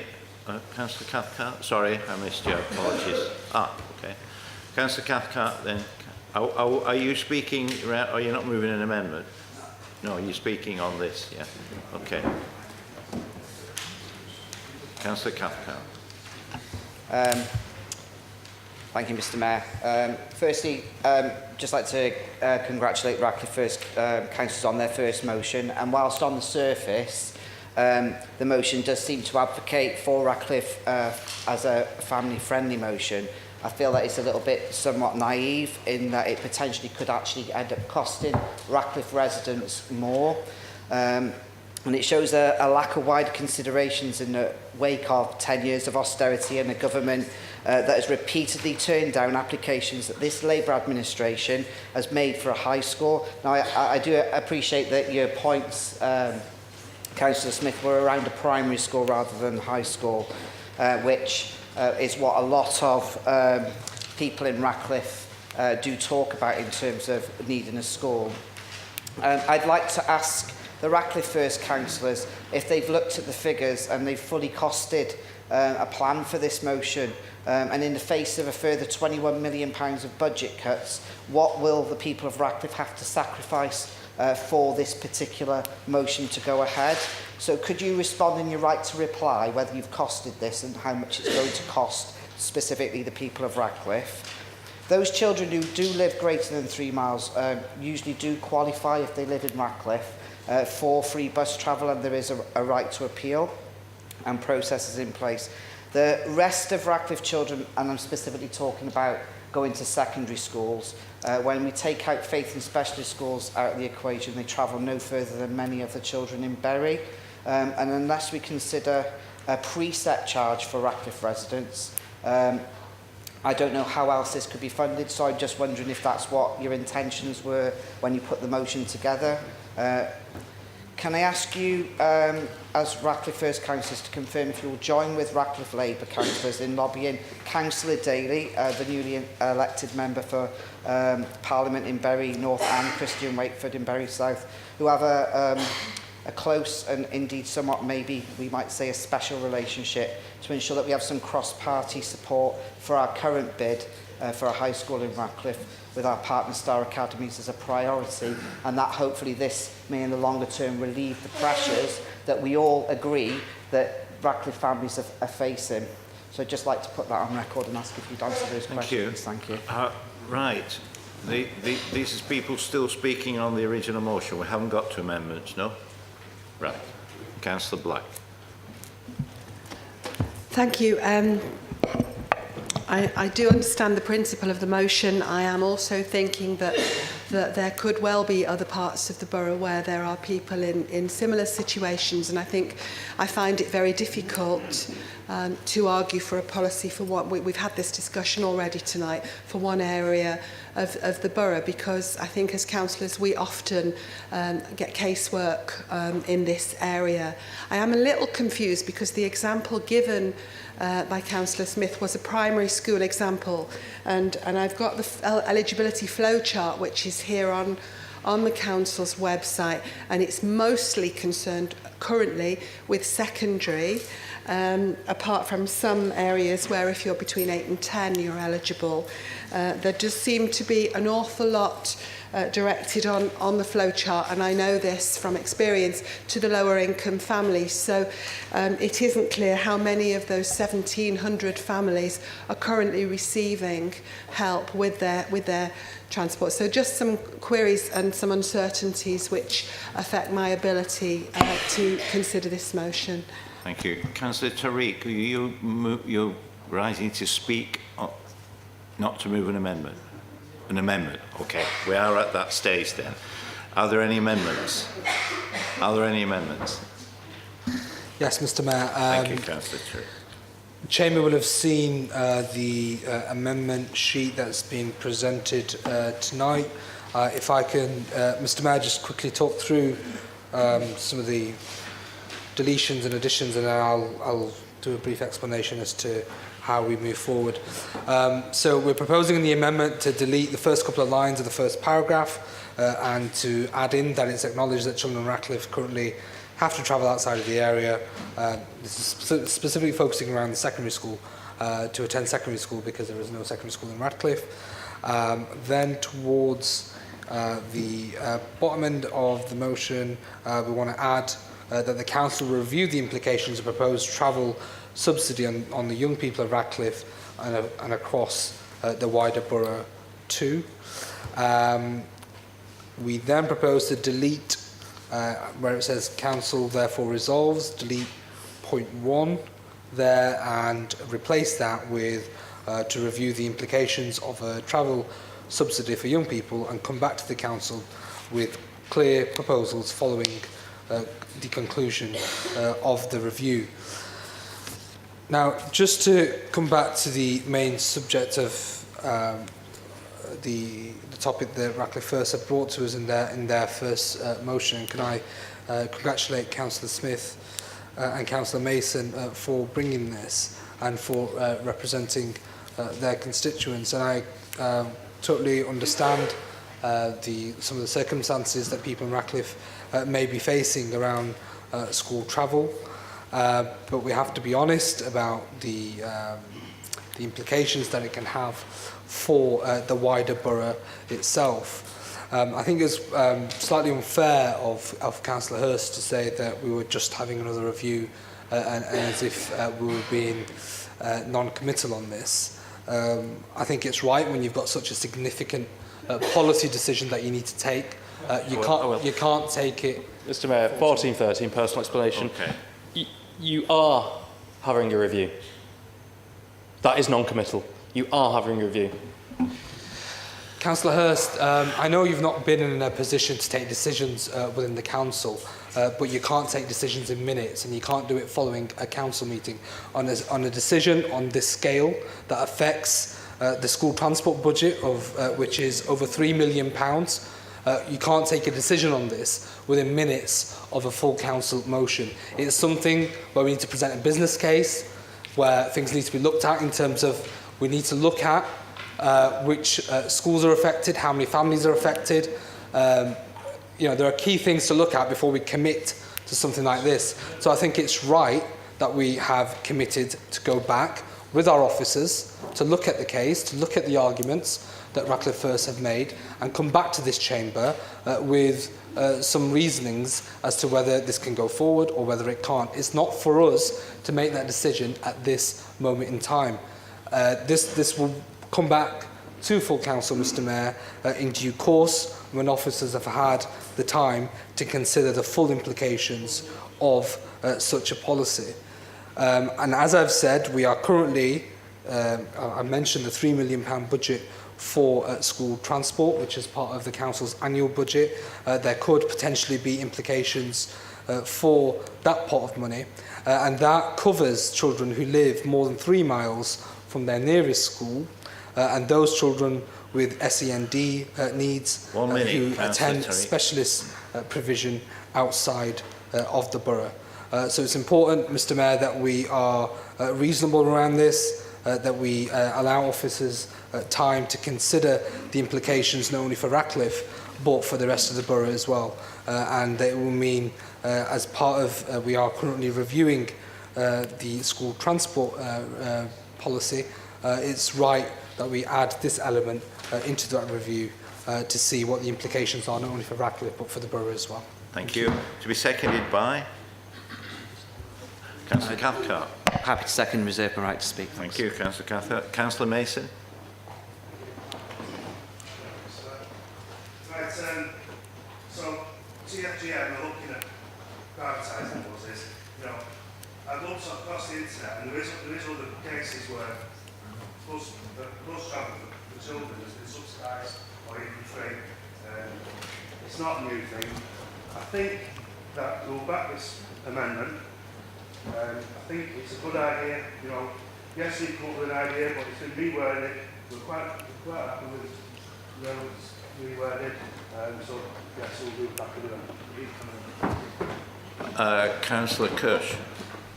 Thank you, Mr Mayor. Short point, it's good that we've had some transparency to know that opposition motions are considered for mere minutes, as opposed to the fact that most of them are submitted a month before the council meeting. So perhaps we can review the deadline for council motions to be submitted if all motions except the Labour motions are reviewed for minutes. Thank you, Mr Mayor. Thank you. Councillor Nick Jones. Thank you, Mr Mayor. I wasn't going to speak on this motion, but as usual, the current administration just can't help themselves. So with this amendment, what I'd like to ask is, and it's following on from Councillor Harris's point about the loneliness, how there's a motion passed before I was a member of this council, which nothing's happened. So can we have on record when...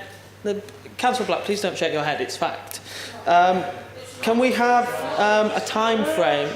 Okay, let him speak. Thank you, Mr Mayor. Can we have a time frame on when this is coming back? I know Councillor Tariq has said about it coming back to full council, but it would be good to know when. And second of all, there's been a few comments about Precept and Radcliffe and things. I think it's important to remember that the Conservative group tonight tried to pass a motion which would involve Radcliffe and Precepts and things. And I know you're nodding, Councillor Cathcart, but you actually voted against it. This administration are continually rejecting motions that are coming from opposition parties. They are amending them. And yes, thank you. And just on the devolution point, I think it's important to remember that TFGM is devolved. It's Andy Burnham, who I think is the Labour Mayor of GM, is in charge of the TFGM budget. Thank you, Mr Mayor. Thank you. Any other speakers on the amendment? If not, yeah, Councillor, yes. Thank you, Mr Mayor. Just to come back on the point that Councillor Jones has made twice now around loneliness, and Councillor Harris has made it as well, just to come back on that, because I think it's unfair to say that nothing has happened. Yes, you brought a motion in 2018, but as I've listed, facts, Mr Jones, as you'd like to say, facts, there have been 2 big events that have taken place. We've got a social prescribing team with a manager, we've got link workers within the voluntary sector, we've got progression around the public sector reform, we've got new devolved budgets with elected members. So I think a lot has happened in terms of engaging with our communities and working with people who may be socially isolated. So just to come back on that point, Mr Mayor. Then in terms of when will this come back to council, it will take some time. I can't commit to a firm timescale at this moment in time, but it will be back in due course once officers have had time to fully look at the implications. As I've said, Mr. Mayor, there is a lot of things to consider here, a lot of issues to take into consideration. Obviously, it will take a lot of officer time as well, on top of everything else that's been done. In terms of coming back on the point about TFGM, as I've said, Councillor Jones, this is going to have an impact on our school transport budget, which is already quite stretched, is at £3 million. And we need to look at, you know, we're currently using those funds for vulnerable young people, those with SEND issues, and those people who are attending provision outside of this borough, and those young people who have to travel more than 3 miles from their address. So I think with that in mind, this proposal is not something that we're ignoring, as you've said, that we just ignore everything opposition parties come forward with. Actually, what we're saying is we appreciate the sentiments of what Ratcliffe First have come forward with, and we're willing to go back and see the implications for Ratcliffe and the rest of the borough. I think that's quite reasonable and fair, Mr. Mayor. Thank you. Thank you. Councillor Cathcart should have given you your right to speak. So I'm happy to second the motion, as this will promote a fair balance.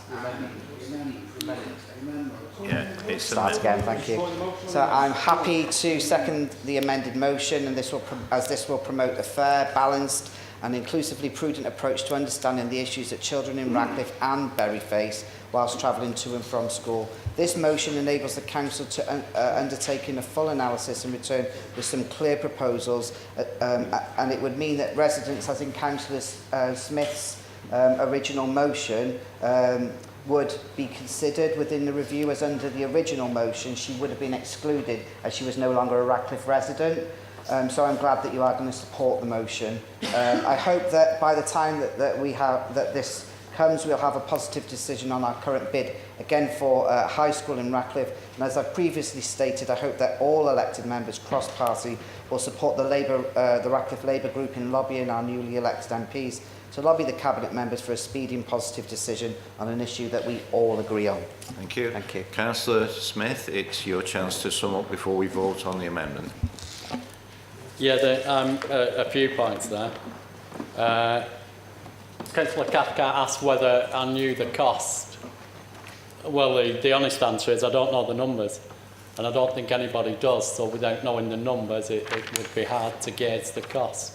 That's something I think that we need to look at. Austerity, austerity, austerity.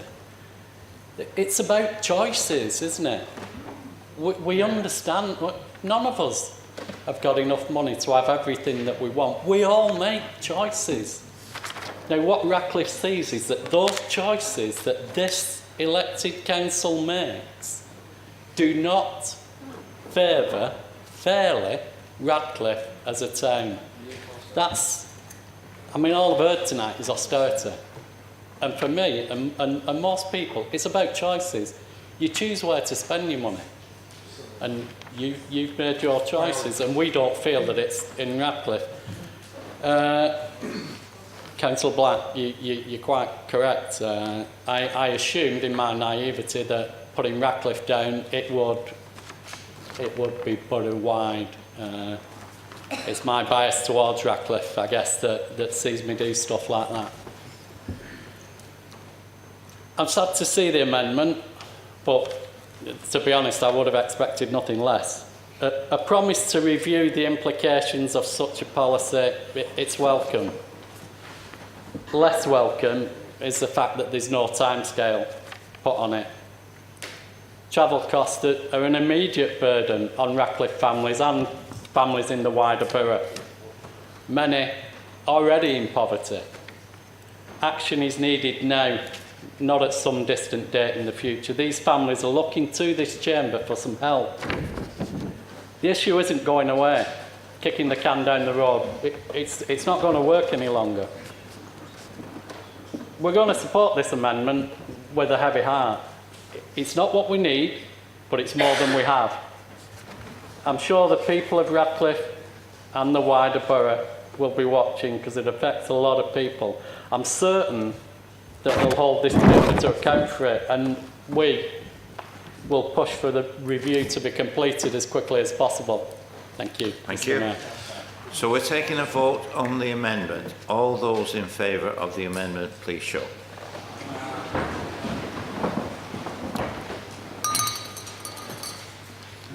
Thank you. All those against? The amended motion is carried. We now vote again, as it's now the substantive motion. All those in favour of the substantive motion as amended, please show. Thank you. The motion is carried. Thank you. I call on Councillor Jones to make a statement on the work of the Cabinet and other matters. Councillor Jones. Dave Jones. Thank you, Mr. Mayor. Couldn't afford to make that mistake, could we, Councillor Jones? Bearing in mind that I prepared these words a while ago, it actually begins, Happy New Year to you all. I do mean that. We're in a new year, we're in a new calendar year. Things have changed. I'm now stood here for this 2020. So I bid you all and your families a Happy New Year. Before concentrating on what's been going on in the borough, I'd like to take the opportunity to extend the thoughts of the Council to the emergency services and residents out there in Australia. They have been facing extremely challenging conditions with the bushfires which have devastated such huge areas in recent weeks. And I know that many of our residents will have family and friends out in Australia who have been impacted by those fires. We hope conditions improve and the resilience of local people there allows rebuilding of both lives and their communities. The bravery of the firefighters and the first responders is to be respected and commended. And whilst on this topic, can I put on record the hard work and bravery of our local firefighters and my thanks for their work, epitomised through the recent fire at Pimhole, which saw at its peak 20 pumps in attendance around 100 fire officers. They worked hard to contain the blaze and thankfully resulted in no major injuries. Now, it won't have escaped anyone's attention, and I think it's been mentioned a couple of times this evening, that in December there was the small matter of the general election.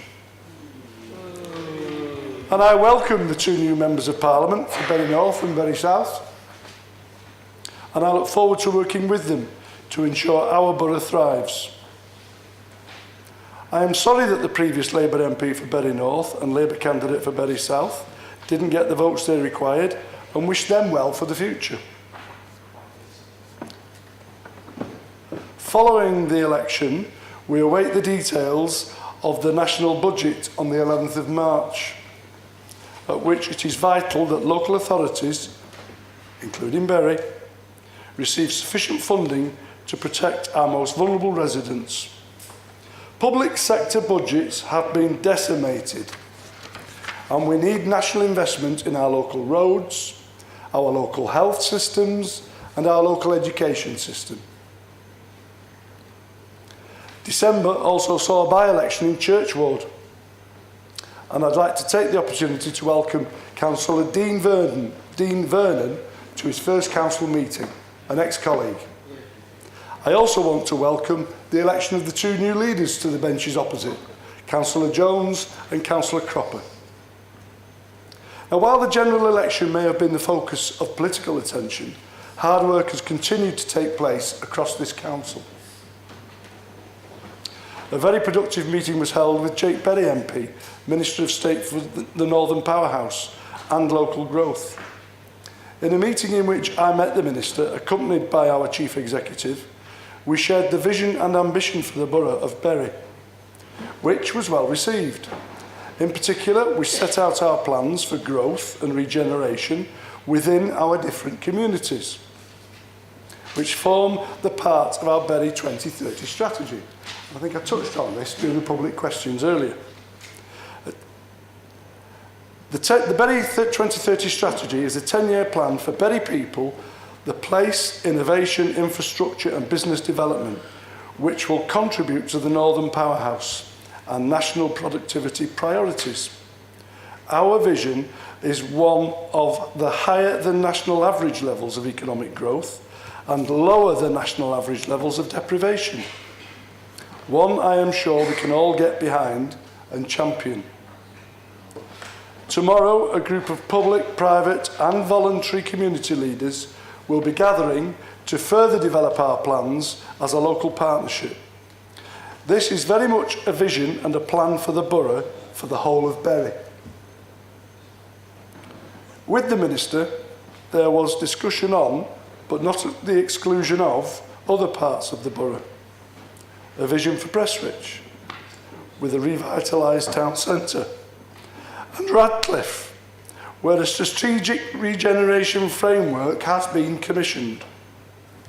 Key objectives for this include high-quality physical development, improved education, skills and employment opportunities, and the promotion of strong, healthy and inclusive communities and attractive neighbourhoods. Within the proposals for Radcliffe is the backing for a new secondary school. Since our last full council meeting, the council has formally supported a bid to bring the plan for a school to fruition, to give local people a real opportunity to have a good, high-quality education in their town. A new high school in Radcliffe will help to continue the wider regeneration of the whole town alongside enhancements to the town centre. The outcome of the bid regarding the school we will know this spring.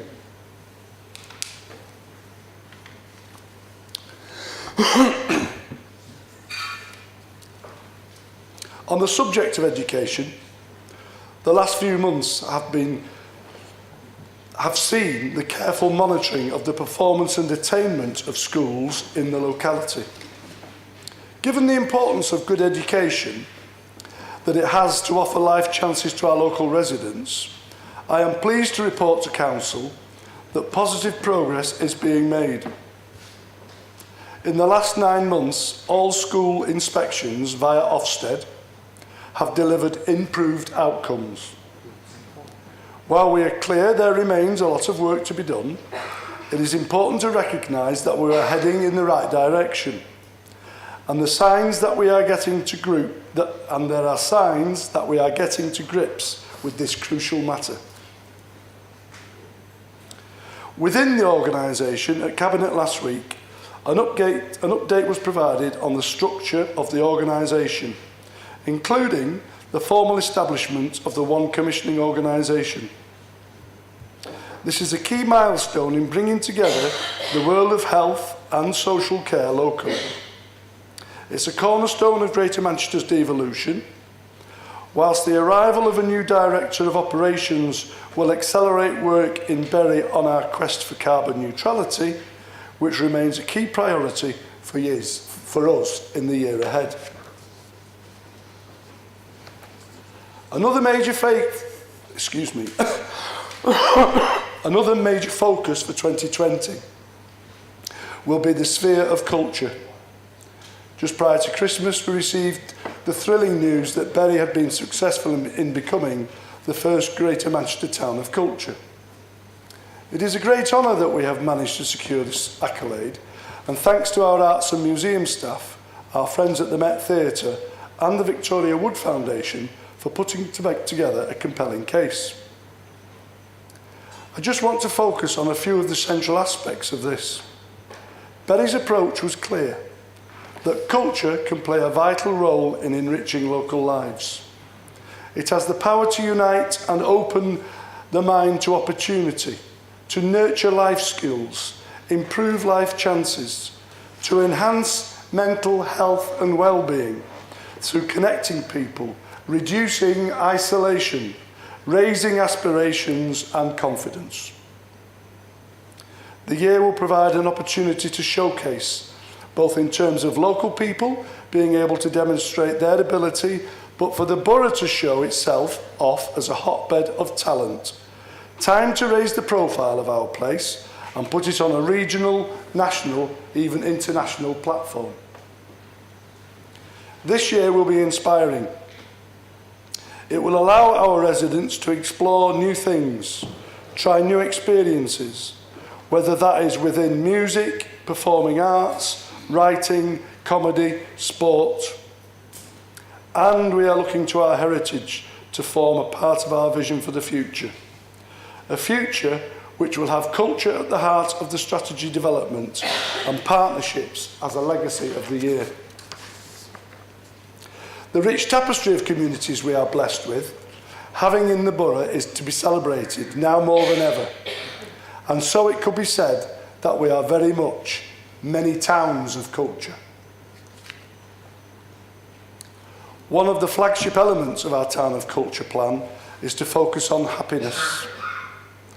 This is a legacy of the hugely successful Victoria Wood exhibition at the Bury Art Museum and the unveiling of a statue of Victoria last year. This will be celebrated in 2020 through events to promote the way that Victoria, one of our own of course, performed and made her audiences feel. There will be a mixture of special commissions inspired by this, accompanied by a talent developed programme providing Bury residents with the opportunity to be mentored by industry professionals, and then perform at a happy festival in May and plans for a proms event in the summer in conjunction with the Halley Orchestra. Expect further plans on events, including mass gatherings of choirs and brass bands in the borough, while steps are being taken for Bury to become thought leaders in happiness and the impact on well-being in conjunction with academia and the museums of the region. Now, Bury is always a prime destination for visitors, and you only have to look at Bury Market, which has yet again announced a record number of visitors. In the year ahead, we have the second biggest Pride event of the region, the Happy Festival and Proms, commemorations for Gallipoli Day, VE Day and Remembrance Sunday. Throughout the year, the Flying Scotsman is steaming back to the East Lancs Railway. Neighbourhood carnivals add festivities across the borough. We'll have our biggest ever Heritage Open Day, whilst Ironman UK and Bury 10K are also back. It was suggested by a member of the opposition that I submit myself for the Ironman 10K, but I've declined this year. We have thriving entertainment venues throughout the borough, vibrancy and art in Prestwich, festivities in Ramsbottom, bustling market in Radcliffe, and a Purple Flag accredited nighttime economy. On this point, I am immensely pleased and personally delighted to report that Bury has again been successfully re-awarded the Purple Flag status. Bury was the first borough in Greater Manchester to achieve this, which recognises a safe and vibrant place for people to come to, socialise and enjoy. This is the 5th consecutive year we have been successful, reflecting the improvements that have continued to be made year on year in conjunction with partners, including the local police and local businesses. I'd like to thank them all and the council officers involved for their continued commitment and support to enable this to be a status we should be very proud of. Last night at the Town of Culture event at the Met, it was announced that the council has secured the neon lights which adorn the Media City in Salford Quays from the BBC's Front Row show. Each year a cultural icon chooses a word to be displayed. Within the last 7 years, 2 of these have been from our borough. Victoria Wood chose the word happy, whilst Danny Boyle chose the word wonder. Danny, who is a freeman of this borough, chose his word as a positive way of looking at change. There will be plenty of change ahead for this borough as we head for the new year, be it through Brexit, our Town of Culture status, further integration of health and social care, the regeneration of our town centres. As we deliver our plans for a positive future, here is to a prosperous year. A year in which this borough thrives, and now, let's get on with it. In the words of Victoria Wood, let's do it. Thank you, Mr. Mayor. Thank you, Councillor Jones. A maximum of 40 minutes. We actually haven't got 40 minutes, we've got about 10. Maximum of 40 minutes will be allocated for the answers to written questions. The answers to any unanswered questions at the end of this time will be circulated to all councillors. There are 33 questions submitted. We'll probably get to, I don't know. I would also add that the Leader has asked that all written questions and responses are released to the press and made available on the Council's website. Please note that during members' questions, both written and verbal, Council Procedure Rule 1413, personal explanation, will not apply, as is set out in the Council Procedure Rules, and this provision will only be available to members during debates on notices of motion. I call on Councillor Briggs to answer question 1 from Councillor Steve Wright relating to free-to-use cash machines. Councillor Briggs. Thank you, Mr Mayor. Thank you, Councillor Wright, for your question. Analysis of the Link website has shown that within the Borough of Bury, according to the latest records, there are 88 free-to-use cash machines, with a further 29 that incur a charge for usage. The proportion of free-to-use versus paid varies throughout the borough. For instance, within Ramsbottom and Tottington area, there is 2/17 charge, and then Prestwich there's 3/8, whilst Ratcliffe is 7/12. In terms of spreader machines generally, the specifically free-to-use machines, there are a few of the areas which there is approximately 1 kilometre of coverage without a further free access machine, which include areas around Fishpool, the area north-east to Bury Town Centre, south of Clarence Park, Summerseat and Ringley Road, West Whitefield. It is proposed that the figures referenced above are kept under review and that correspondence is made with the Voluntary Community and Faith Alliance with respect to engaging populations in these locations of the community access to cash delivery fund. So it's really sort of keep an eye on what's going on in the authority, alerting the BCFA for them to do some work as well, and to make sure that there is sufficient information for our residents of schemes what are there to help if they're struggling with cash. Thank you. Thank you. Councillor Wright, do you have a supplementary? Thank you, Mr Mayor. Thank you, Councillor Briggs. I don't have a supplementary. I think she answered it. I was just going to ask what she was going to do about it, but I think reviewing it and doing it is great. Thanks very much. Thank you. Calling Councillor Briggs to answer question 2 from Councillor Cathcart relating to Bury 2030. Thank you, Mr Mayor. Thank you, Councillor Cathcart. This nicely follows on from our leader's statement, actually. It just gives a bit more information what you've already had tonight on the 2030 strategy. Thank you for this question on an area of crucial importance for the future of the borough. As you referenced, there was significant engagement in late summer and early autumn of 2019, which took the form of an online questionnaire on the One Community platform and out on the streets across the borough, by myself included, to ask local residents, employees, families, students and visitors of their thoughts on Bury, now for the next 10 years and the role they could play within this. Over 1,250 responses were received, equally spread throughout the borough and across different groups of the population. The council also engaged with our public, private, voluntary and community sector partners at a series of meetings and events, including the Health and Wellbeing Board, Local Care Organisation, Community Safety Partnership, with our 2 colleges, Bury Business Leadership Group. These sessions were to gather further input on Bury's strengths and opportunities for the future and priorities, and to gather examples of brilliant Bury from around the borough, both in terms of existing success and for great plans for the future.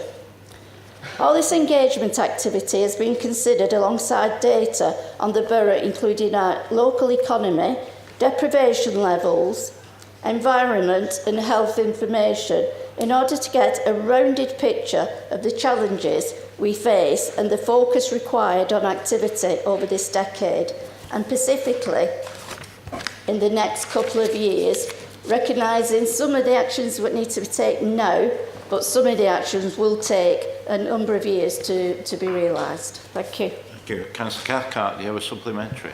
No, given time constraints, that was fairly full and comprehensive. Thank you very much. Call the leader to answer question 3 from Councillor Cathcart relating to the future plans for Ratcliffe.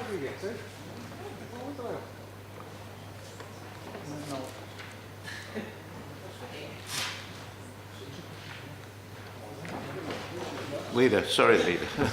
Yeah. I was still recovering. Yeah, I understand. Thank you for the question. Ratcliffe remains a significant priority for the Council, and I can confirm that Deloitte have now been formally appointed to prepare a strategic regeneration framework and delivery plan for the whole town of Ratcliffe. The intention is for the framework to set out an integrated approach to the regeneration of Ratcliffe, relating to not only physical regeneration, but also to help pave the way to improve the health and well-being of local residents. This will include improving educational attainment and skills in the town, local transport improvements, improved environment and leisure facilities, plus regeneration and environmental improvement of the town centre, helping to improve the overall quality of life for all Ratcliffe residents.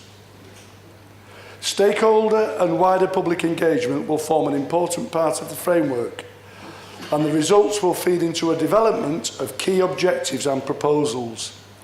It is imperative that we have a clear strategy which will provide the mechanism for the delivery of the Council's continued ambitions to regenerate Ratcliffe.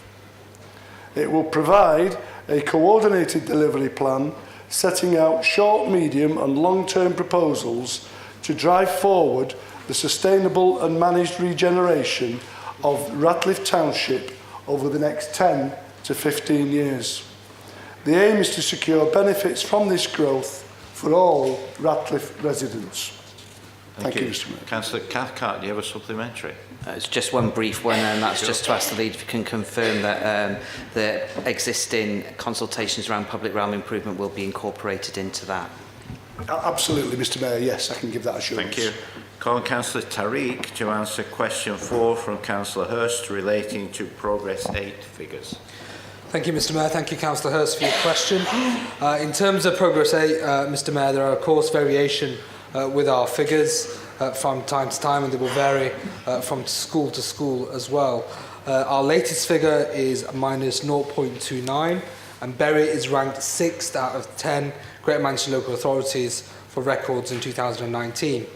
We are partway through what is a sustained secondary standards recovery programme. This work has been scrutinised by cross-party members in the Overview and Scrutiny Committee, and it has been presented to the Regional Schools Commissioner, to the Regional HMI, and has been tested through the Northern Region peer review process. There is recognition, Mr. Mayor, that our recovery, although in early stages, is working. A letter from the Chief HMI, Amanda Spielman, has been received by the governors and head teacher at St Monica's High School, recognising the rapid recovery. This in itself is an unusual accolade. And just if I can give the example of St Monica's, Mr. Mayor, provisional results before I go on to provisional results for this year, the Progress 8 for 2018 was minus 0.05, and the provisional for 2019 is 0.18, which is a significant improvement. More generally, Mr. Mayor, the profile of our school performance under the new Ofsted inspection regime has been consistently positive. Thank you. Councillor Hurst, supplementary. Thank you, Mr. Mayor. I wasn't asking about one particular school, I was asking about the borough as a whole, which you did give the answer to earlier. Okay, so it's negative territory, it's the bottom third, actually, of Greater Manchester. How can this council say that, what was the word you used, recovery is underway, when 50% of our schools have dropped from good or outstanding in the last 12 months? Educational attainment continues to flatline in the borough. Education in this borough, Mr. Mayor, under this administration has been decimated. Standards continue to drop. Less than half, how can you say this? That's my question. Less than half of schools are good or outstanding. How can you say recovery is underway? Okay. Mr Mayor, I can confidently say recovery is underway because unlike Councillor Hurst, Mr Mayor, I've been working very hard over the last 6 months to lead that recovery. You may smirk, Councillor Caserta, but you will agree at the work that the local education... Robert, sorry. Mr Mayor, please. Why at this time of night are we starting shouting across the chamber? Councillor Caserta, there's no need to... Well, come on, it's 10:30. Mr Mayor, would it help if I repeat my question? Let Councillor Terry answer the question. We've got about one more question to fit in. So come on. Mr Mayor, back to the matter at hand. Yes, I've been leading the recovery over the last 6 months. Mr Mayor, can I be treated with some respect by members opposite? Councillor Terry, carry on. Councillor Terry, please carry on. So the last 6 months there's been a lot of work going on in terms of improving our educational outcomes for young people, and the judge isn't the local authority. The judge in this instance is Ofsted. Out of the 8 recent Ofsted inspections with a new framework, 7 have come back as good. We now have head teachers working together, Mr Mayor, in collaboration and partnership in a way that they haven't done before. We have a scheme in place in which head teachers are supporting one another. Our clusters have come together and are providing vital support to weak schools that have been struggling. Mr Mayor, this local authority, for the first time in its history, has issued a warning notice against a primary school. Tough decisions taken for the right reasons to ensure that educational standards continue to improve in this borough. We are starting at a very low ebb, Mr Mayor, I acknowledge and admit that. But the last 6 months has seen some significant improvements. And Councillor Caserta is well aware of the presentations that have been made at overview and scrutiny. And Councillor Hurst, I know you spend your time in the classroom every day, but you've got a lot of learning to do in terms of the educational outcomes for parents. All right. Mr Mayor, please. No. Come on, Nick. We're nearly there. Councillor Kirsch, will you all... No, sit down, Can I just please. calm things down? Because just sit down, but calm it down by sitting down. Sit down, please. I'm trying to... Will you sit down? Sorry. I tried. I don't know what the hell's wrong with you all, but pardon my language there. You started off bad-tempered and you finished bad-tempered. I know you're tired, but this shouting across the chamber, it's not going to happen. It's simply not going to happen. We've got one more question and then that's it. Question, where are we up to? Yeah, one more question. Question 5, Councillor Quinn to answer. Question 5 from Councillor Thomas on traffic lights on Cape Brow. I think you all agree that is important. Thanks, Mr Mayor. Thanks, Councillor Thomas. Thank you. Come on, Councillor Quinn, it's very late. Come on. Thanks. The Council's engineering services have held initial discussions regarding congestion on the length of Bolton Street, Ramsbottom, between its junctions with Bridge Street / Cart Street and Nuttall Lane / Dundee Lane with TFGM. TFGM are responsible for design, installation, maintenance and management of traffic signal equipment for the 10 districts that make up Greater Manchester. Currently, each junction optimises their own timings independent in a way to maximise the number of vehicles they can accommodate, a system known as MOVA. The distance between the signal installations would allow for their operation via scoots, where the signals talk to each other to maximise the throughput of the network rather than each junction. However, the number of vehicles accessing Bolton Street from Caybrow, located midway between the two junctions, is such that it would disrupt the operation of Scoot as they cannot be accounted for by that system. In order to better understand the behaviour in this area, it's necessary to undertake vehicle count surveys and to construct a computerised model of the highway network to identify the main causes of congestion, propose a potential solution and to model these proportions to see if they deliver the required benefits. Engineers from the Council and TFGM are in the process of convening a meeting to work through the details and scope of the initial survey work. Thank you. Thanks, Mr Mayor. Councillor Thomas, do you have thank you, Councillor Quinn. Do you have a supplementary? No supplementary, thank you. Thank you very much. Councillor Jones, I'm going to call on you as leader to move the closer motion. What you say is that the remaining business before the council be approved. Thank you, Mr Mayor. Yes, happy to move that the remaining business before council be approved. That is it. There is no discussion on that. The business is closed. Thank you. Have a safe journey home and keep calm.